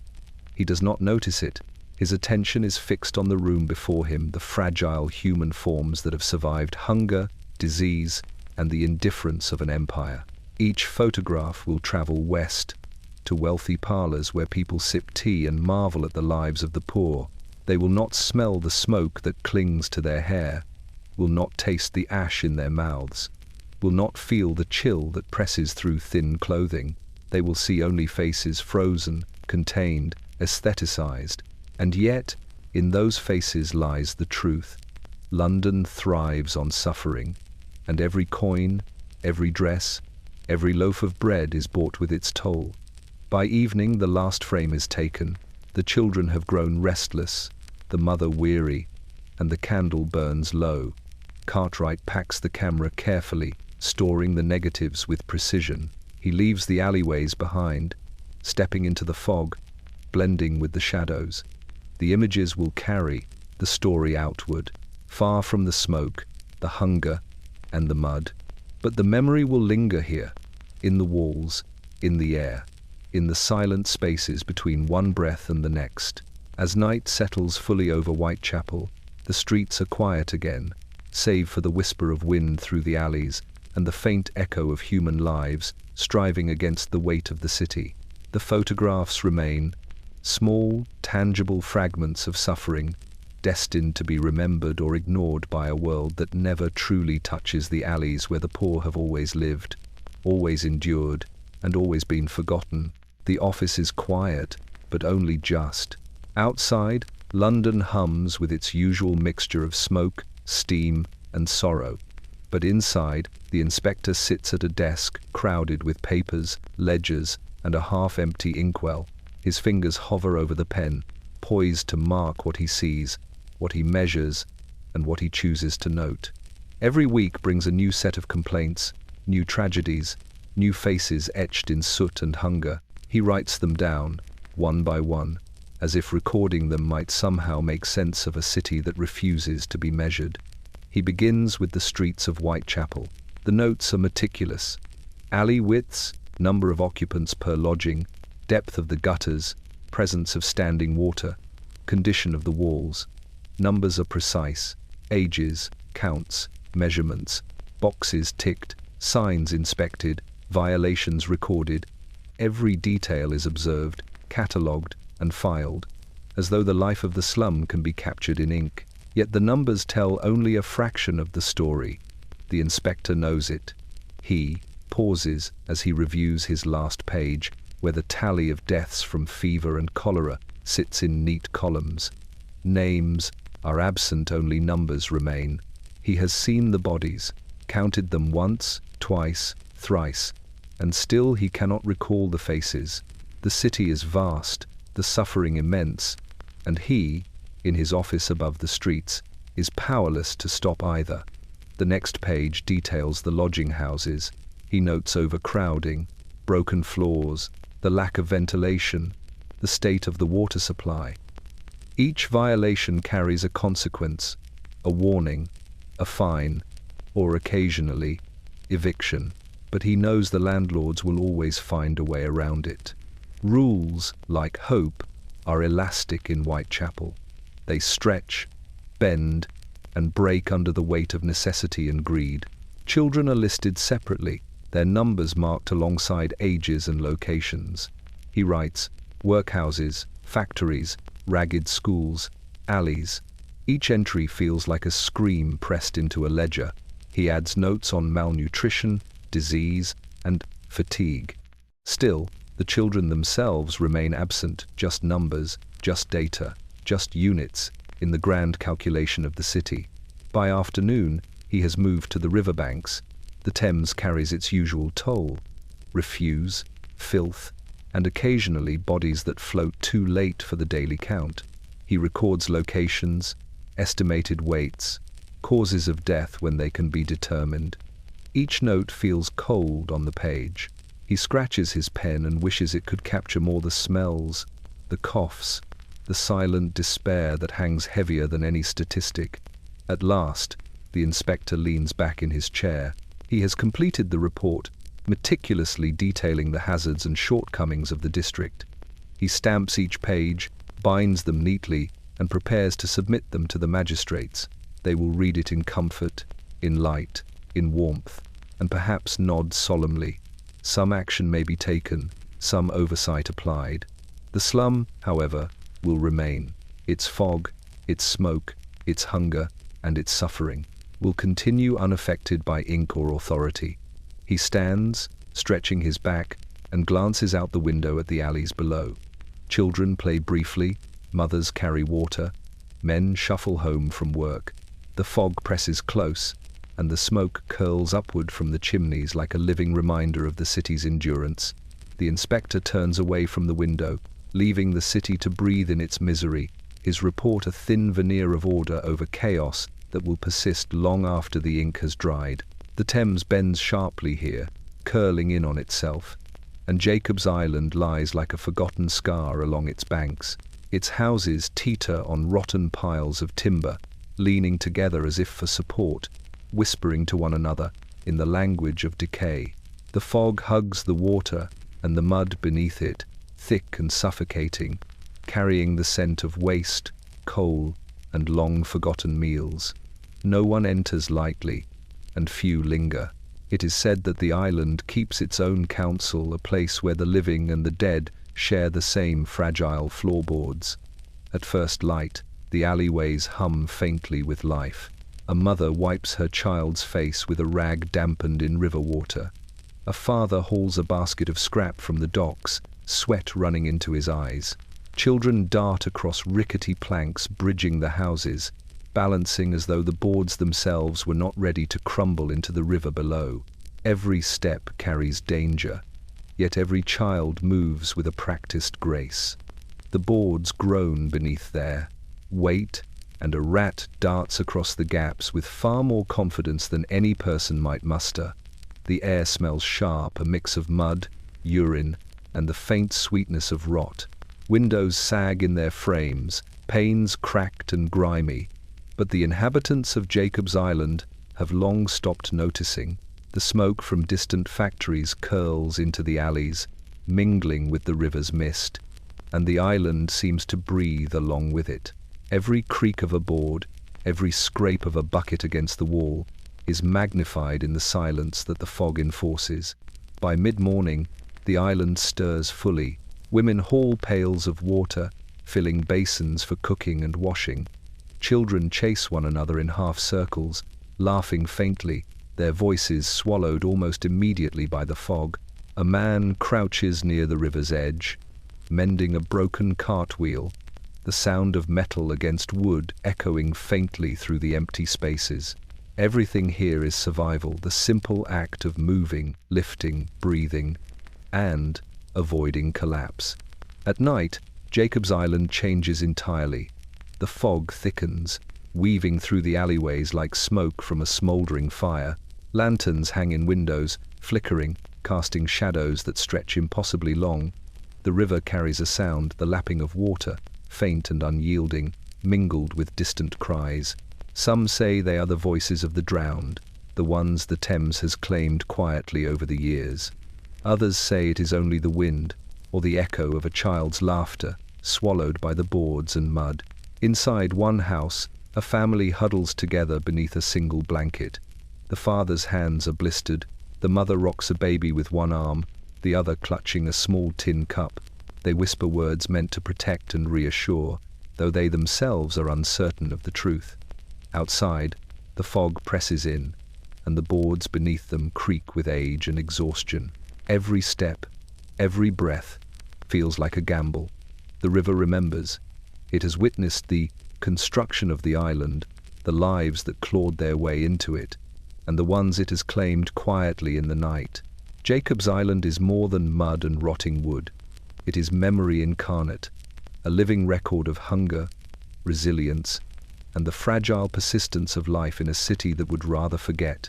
As the fog thickens once more, swallowing alleys and rooftops alike, the residents settle in for the night. The river hums below, the rats scurry above, and the ghost of Jacob's Island waits patient, eternal, and unyielding. The city beyond may shine with progress, but here, between the boards and the mud, life clings stubbornly to the edges, and the past refuses to be forgotten. The morning comes pale and grey, the sky stretched thin above London like a fragile sheet.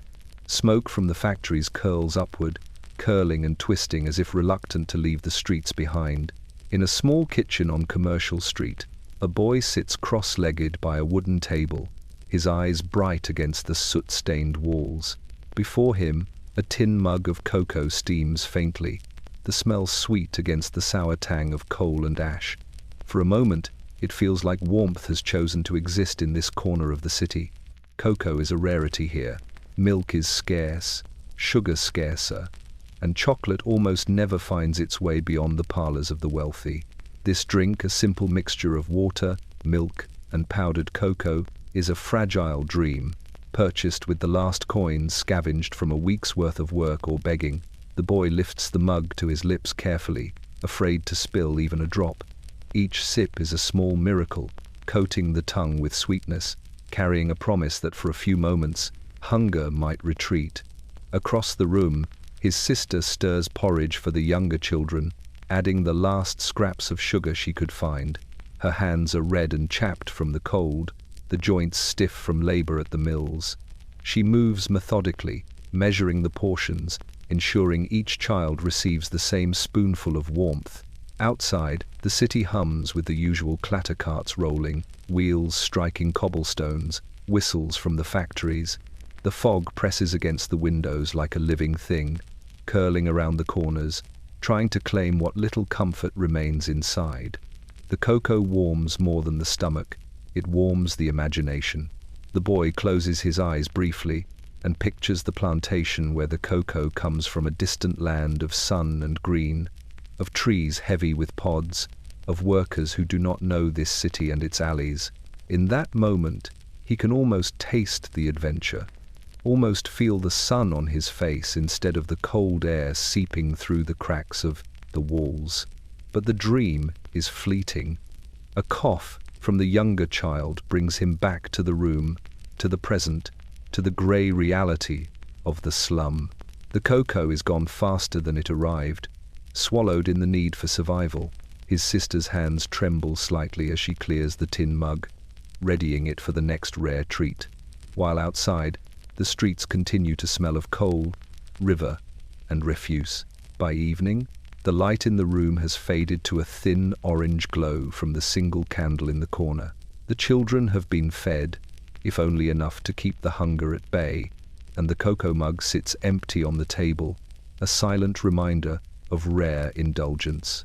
The boy gazes out through the fogged window at the Thames, grey and still beneath the gaslight, imagining the faraway plantation again. Somewhere in the city, a bell tolls for evening prayers, echoing faintly across rooftops, as if the world itself were trying to remember sweetness in a life that offers so little. Cocoa is a dream, a luxury, a whisper of something beyond hunger, disease, and soot. For a few moments, it turns the slum into something else, a place where warmth exists, where imagination can flourish, and where hope, however fragile, lingers between sips. And when night falls, the fog rolls in again, carrying with it the smell of coal and smoke. Yet within the walls of the small kitchen, a faint memory of sweetness remains, lingering like the last glow of candlelight in a city that rarely sleeps and rarely forgives. The fog thickens along Hanbury Street as night descends, curling through the alleyways like a living thing. Every lantern glows weakly against the mist, throwing long, wavering shadows that stretch and twist across the cobblestones. Amidst them moves the constable on his beat, boots heavy, truncheon in hand, the brass buttons on his coat catching the faint glow of gaslight.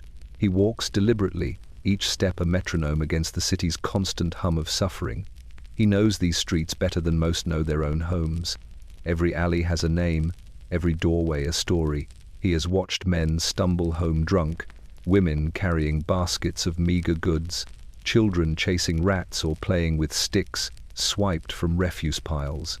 Each figure passes him like a shadow, ephemeral, unmarked by hope, and yet they are alive. He has counted breaths, not bodies, and in this work, survival is already extraordinary. The constable pauses at a corner where the fog hangs heaviest. The glow from a nearby lamp catches a window, and he sees a child leaning against the sill, eyes wide and reflecting the dim light. The boy watches the street carefully, breathing shallowly, as if afraid to disturb the world outside. The constable's shadow stretches toward him, merging with the darkness. Yet, he does not call out. Children learn quickly that attention can be dangerous, that some authority exists only to be feared. A woman hurries past, shawl tight around her shoulders, boots splashing through puddles. She glances at him once, fear and defiance mingling in her gaze. The constable meets it briefly, acknowledging neither. He has long stopped judging. In a city like this, judgment is a luxury the streets do not allow.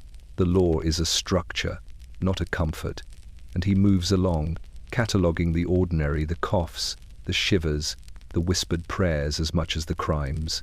In a narrow alley, a drunken man lurches into the shadows, muttering incoherently.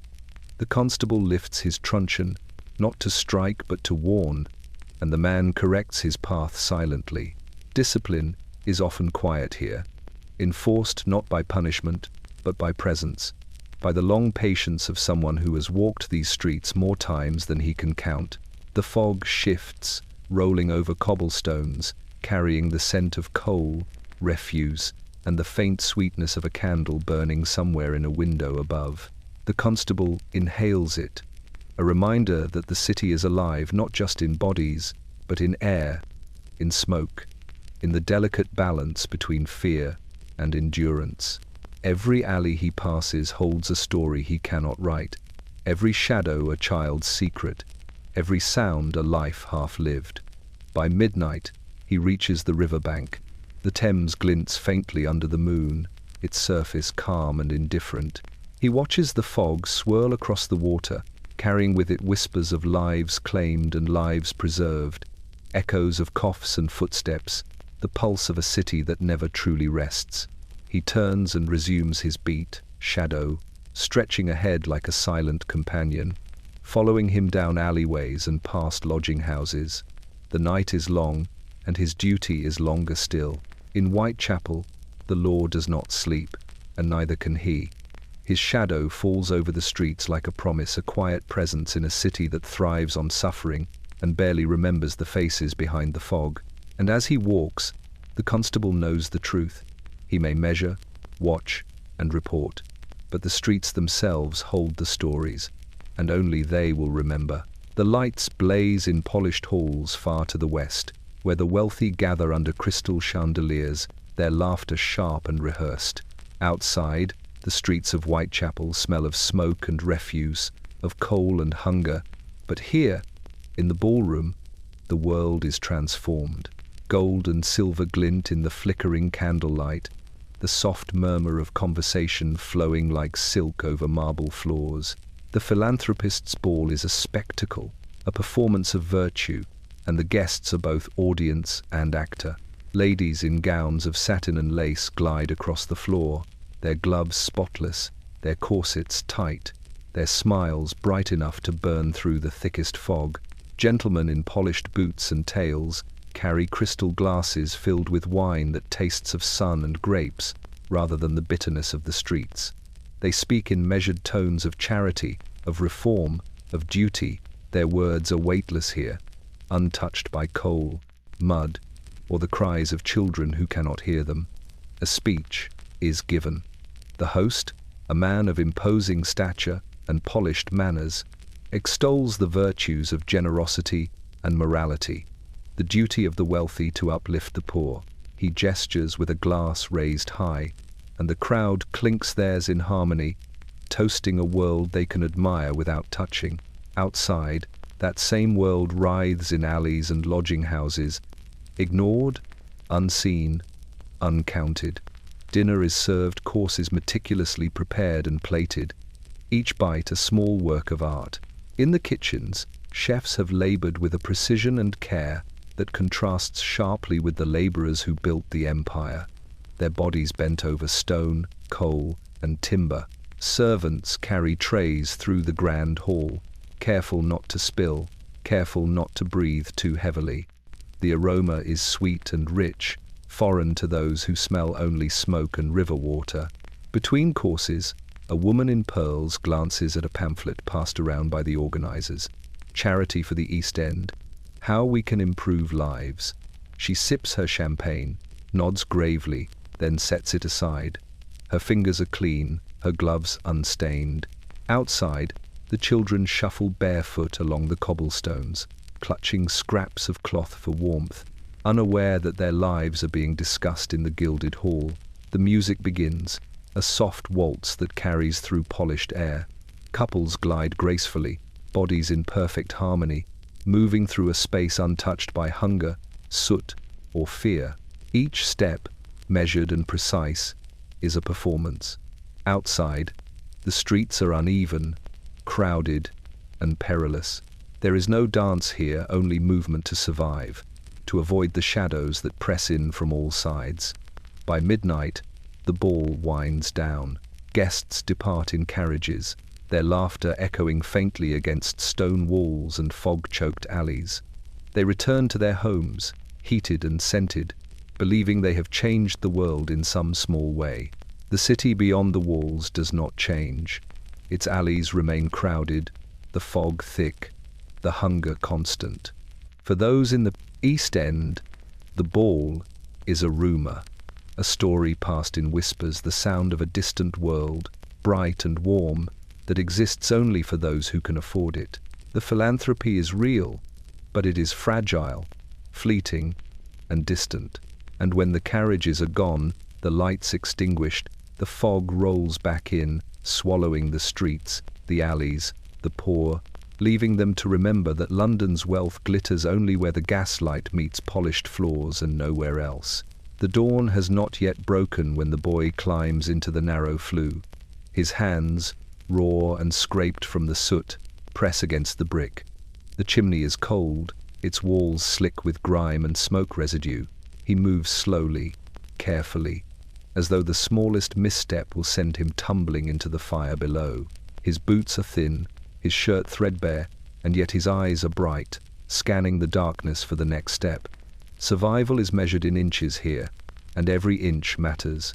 The house is quiet, though it hums faintly with the morning, the drip of water from the roof, the sigh of wood contracting in the cold, the faint creak of the stairs above. Smoke curls lazily from the hearth, mingling with the residue left from last night's fire. The boy inhales carefully, balancing breath against the need to move. One false exhale, one cough, and the world will know him a sound that could summon both danger and discovery. He is not alone in his work. Chimney sweeps have been coming to Dote, Whitechapel for years, climbing into tight spaces to scrape away the blackened residue that chokes fires and darkens rooms. Children are preferred for their size, their ability to crawl where adults cannot. They are traded, bought, or rented out by the owners of lodging houses, their tiny bodies seen as tools more than children, more than human. The boy knows this. He knows hunger drives him up these narrow shafts, and fear keeps him quiet. Inside the chimney, soot coats his skin and fills his nostrils, a gritty reminder that this work leaves traces that cannot be washed away. His fingers ache, blistered from the scraping and the cold brick. He pauses for a moment, pressing his cheek against the wall, feeling the vibrations of the fire below. He can hear the crackle of flames, faint but insistent, and knows that without him, the household's hearth will smoulder weakly, cold and impotent. He exhales slowly, shaking the dust from his hair, and continues. Outside, the street begins to stir. Women carry water from pumps, men drag carts to the market, and the fog curls lazily through the alleys, softening sounds and blurring the edges of reality. No one notices the boy in the chimney. To them, he is invisible, as he is meant to be. Only those who have been there, who have climbed and scraped and endured, can understand the rhythm of the work, the constant negotiation between danger and necessity. Hours pass. The boy works steadily, moving upward, scraping, cleaning, pressing his small body against the bricks. The sun begins to rise, pale and grey, and his task is finished. He slides down carefully, soot and ash coating him entirely, and drops to the floor of the hearth. His knees are bruised, his arms trembling, but he is alive. The fire below glows warmly now, as if in thanks, and the boy swallows the lump of pride and relief that rises in his throat. By the time the household awakens, he has disappeared into the alleyways, small and silent, blending into the fog and mud. He carries with him the soot, the aches, and the quiet knowledge of another day survived. In Whitechapel, the child in the chimney is one of many small, unnoticed, indispensable, and unseen. A shadow pressed against the walls of a city that prefers to look away. The law of the street is older than any magistrate, older than the gas lamps that flicker along the alleys, older than the brick and soot of Whitechapel itself. It is unwritten, unspoken, yet understood by every footstep, every glance, every hand clutching a coin or a scrap of bread. Here, survival is the only rule that matters, and it is enforced with a quiet ferocity that makes the courts seem distant and irrelevant. Children learn it first. They learn to move without sound, to keep their hands close, to measure hunger against risk. A boy slipping between crates at the docks knows that taking what is not offered is not theft but necessity. A girl watching the market stalls understands that an open purse or a dropped loaf belongs to whoever can claim it first. The street does not judge. The street does not forget. The street remembers every slight, every favor, every mistake, and rewards accordingly. Men follow the law with their eyes as much as their hands. A ragged laborer carries a bundle of stolen wood, glancing behind him to ensure the owner does not notice, yet ready to confront anyone who would challenge his claim. The law is measured in reputation, respect, fear, and the balance of power maintained through the threat of retaliation. No officer can enforce it fully. No magistrate can understand it entirely. Those who try often leave the streets bewildered and bruised. Women navigate it with quiet cunning. A mother passing through an alley knows which corners hide pickpockets and which vendors will trade a loaf for a few coins. She walks with her child close, eyes alert, voice low, and learns quickly which words spoken or withheld will keep her family safe. Gossip travels faster than the police, and the smallest slip can mark one for weeks or months. A misstep in loyalty or trust, and the street takes its toll. The night is when the law of the street is strongest. Gaslight flickers against brick, casting shadows that move like living things. Men stand in alleys, silent, watching. Children disappear between doorways and rooftops. A woman carrying a basket walks quickly, feeling the eyes of strangers and neighbors alike. The balance is delicate. One misjudged glance, one misplaced step, one wrong word, and punishment arrives swiftly: a shove, a stolen loaf, or worse. The street does not negotiate, it does not plead, it only acts. The law is not fair. It does not account for poverty, illness, or exhaustion. It does not consider the innocent. It only measures action and consequence, immediate and unrelenting. Those who live by it are disciplined, hardened, and attuned to rhythms invisible to outsiders. Every sound, the scrape of a cart, the whisper of feet, the clatter of a dropped coin carries meaning. Every choice is weighted with potential loss or gain. By dawn, the alleys are quieter, the shadows shorter, but the law has left its mark. Children, women, men, all carry the memory of what occurred in the dark, a record inscribed in bruises, stolen goods, and silent understanding. When the magistrates write reports and the newspapers print statistics, they do not know this law. They cannot measure it, cannot enforce it, cannot control it, and yet it endures. The law of the street is eternal, older than London itself. It moves in rhythm with the heartbeat of the poor, whispering in alleys, watching in shadows, and shaping lives one choice, one survival, one breath at a time. In Whitechapel, it is the only rule that matters, and those who do not learn it quickly do not learn at all. The city is transformed, at least for a day. Streets are swept and washed, though the grey fog still curls in the alleys, and the stench of coal and river lingers beneath the fresh banners. Flags flutter from balconies, their colours brilliant against the dull brick. Windows are polished, curtains drawn, and the city hums with the excitement of celebration. The Queen's Jubilee has arrived, and London swells with pride and spectacle. In the West End, carriages glide past, wheels clicking on smooth cobblestones, horses plumed and polished, men in uniforms and women in silks, smiling from windows. The air smells of perfume, fresh bread, and candle wax scents far removed from the grime and hunger that define the city's heart. Crowds cheer, children wave miniature flags, and orchestras play marches that fill the streets with triumphant sound. The empire is on display, and the streets are its theatre. Yet in Whitechapel, the celebration feels distant, almost a rumour carried by the wind. The fog here is thicker, hiding alleyways still filled with refuse, hiding children with bare feet, hiding mothers and fathers who cannot leave their homes to join the parade. The banners hang limp against the gaslight, a faint reminder that this city is divided not by streets or bridges, but by fortune. A woman peers out from a window, her shawl wrapped tight, eyes tracking the glittering procession in the distance. She wonders briefly if her children will see such wealth in their lifetime, then shakes her head, returning to the grind of the day. In the alleys, the poor observe quietly. A man carries a bundle of rags, pausing for a moment to glance toward the sound of music that cannot reach his ears. Children chase one another in the street, unaware of the pageantry, but instinctively knowing the day is different.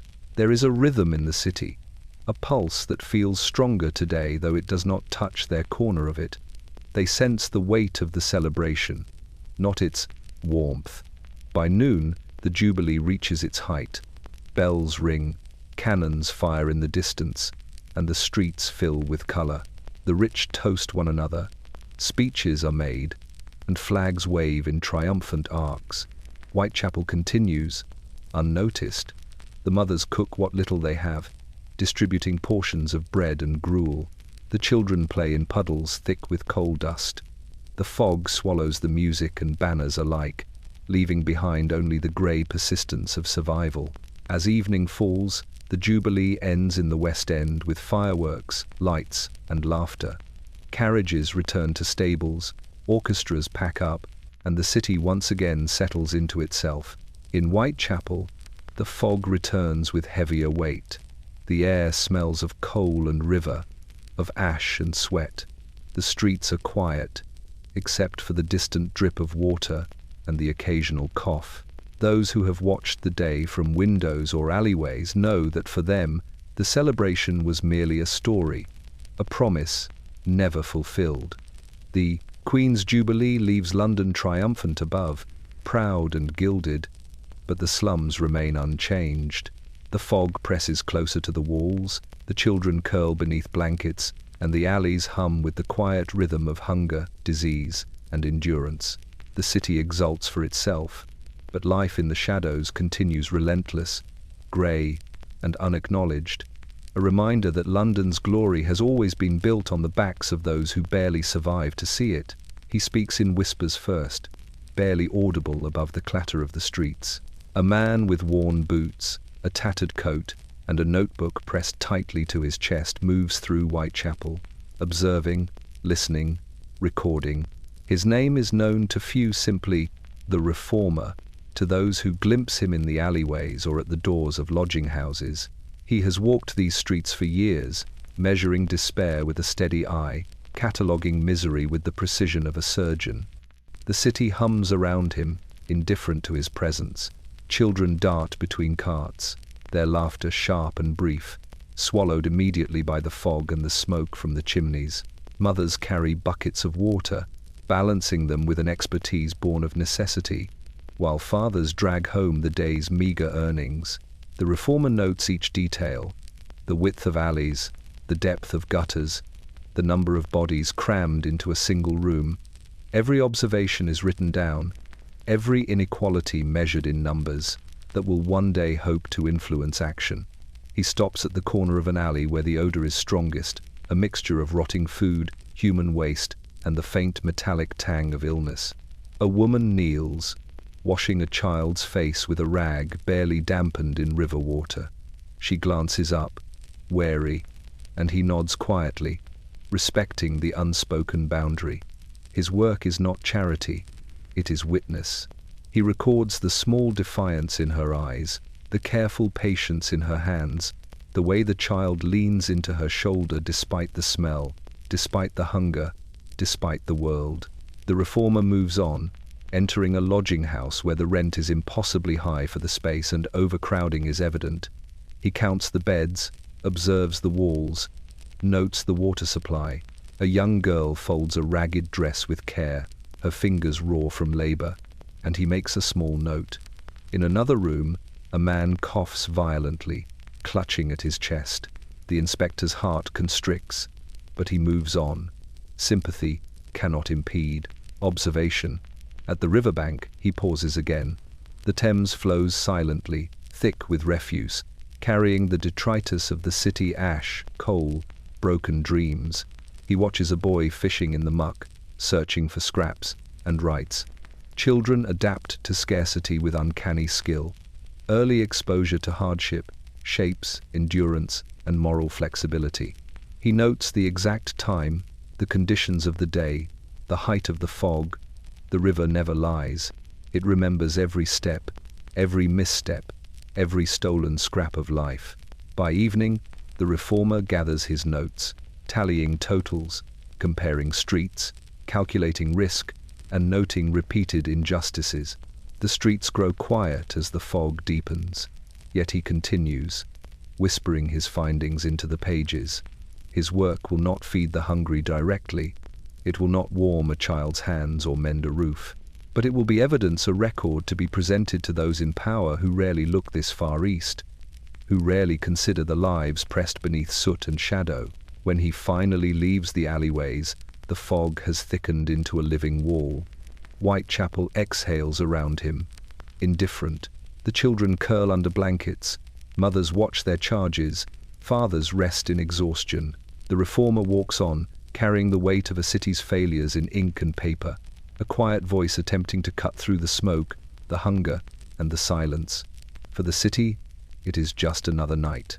For the streets, it is a promise that someone remembers, that someone counts, and that someday, perhaps, the voice of the reformer will echo beyond the fog and into the halls of those who can change it all. The morning begins grey and hesitant, the fog thick as wool along the Thames.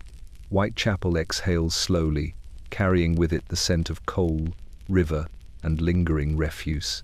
Yet somewhere beyond the alleyways, past the tenements and lodging houses, a hint of change stirs, fragile, quiet, like the first glimmer of sunlight on a city that has long lived in shadow.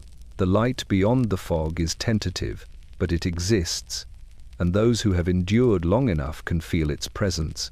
Children stumble out of doorways, blinking against the pale light, their bare feet blackened with mud. They have survived hunger, fever, and smoke. They have navigated alleys that could collapse under their weight and dodged the eyes of constables and predators alike. Now, for the first time in what feels like forever, the air carries a faint warmth, a suggestion of possibility. The streets are the same, crooked, narrow, still lined with refuse, yet something in the way the fog lifts suggests that this day, and perhaps the ones to follow, could be different. In a small lodging, a mother cradles her child and opens the window, letting in the faint scent of coal mixed with river. It is not clean air, but it is movement, life, the promise of something beyond survival. She watches the fog curl over the rooftops, shifting and breaking apart under the rising sun. Her hands are rough from labor, her shawl patched countless times, but she allows herself a single breath of hope. The world outside has not changed, but she has. Each morning survived is proof. Each meal shared, each night endured, each child kept alive is a small victory. On the corner, a seamstress sets up her workbench, placing thread, cloth, and scissors carefully. Her hands ache from yesterday, her fingers stiff and calloused, but she moves with steady precision. Today, she can feel it. The work matters, not only because it feeds, but because it creates. A small dress stitched with care may be the difference between despair and pride, the difference between invisibility and presence. The city does not pause for her, but she does pause to acknowledge her own strength. By the river, children collect fragments of wood and string to play with.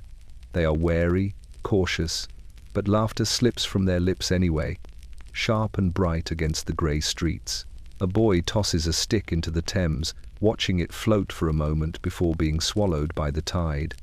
Even the river, ever indifferent, seems to shimmer with a softer light. The fog lifts in layers, revealing glimpses of roofs and bridges, the distant bustle of the city beyond the slums.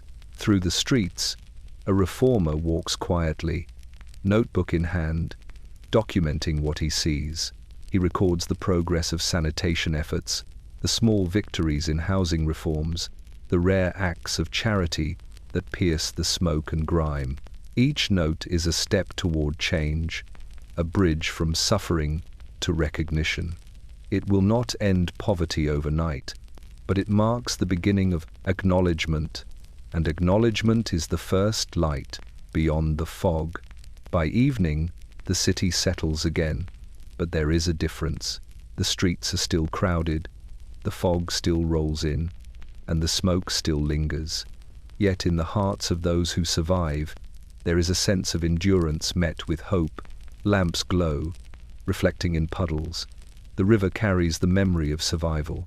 Children curl beneath blankets, knowing that they are still alive to see another day. The light beyond the fog is subtle, not dazzling, not complete, yet undeniable. It exists in the moments of kindness, the acts of endurance, the small triumphs of life over despair. In Whitechapel, it is fragile, yet persistent. The city may continue to breathe smoke and hunger, disease and neglect, but the people who live within its alleys have learned this truth. Even in the greyest streets, even in the deepest fog, light finds a way to reach them. And for those who see it, the morning is no longer just a beginning, it is a promise.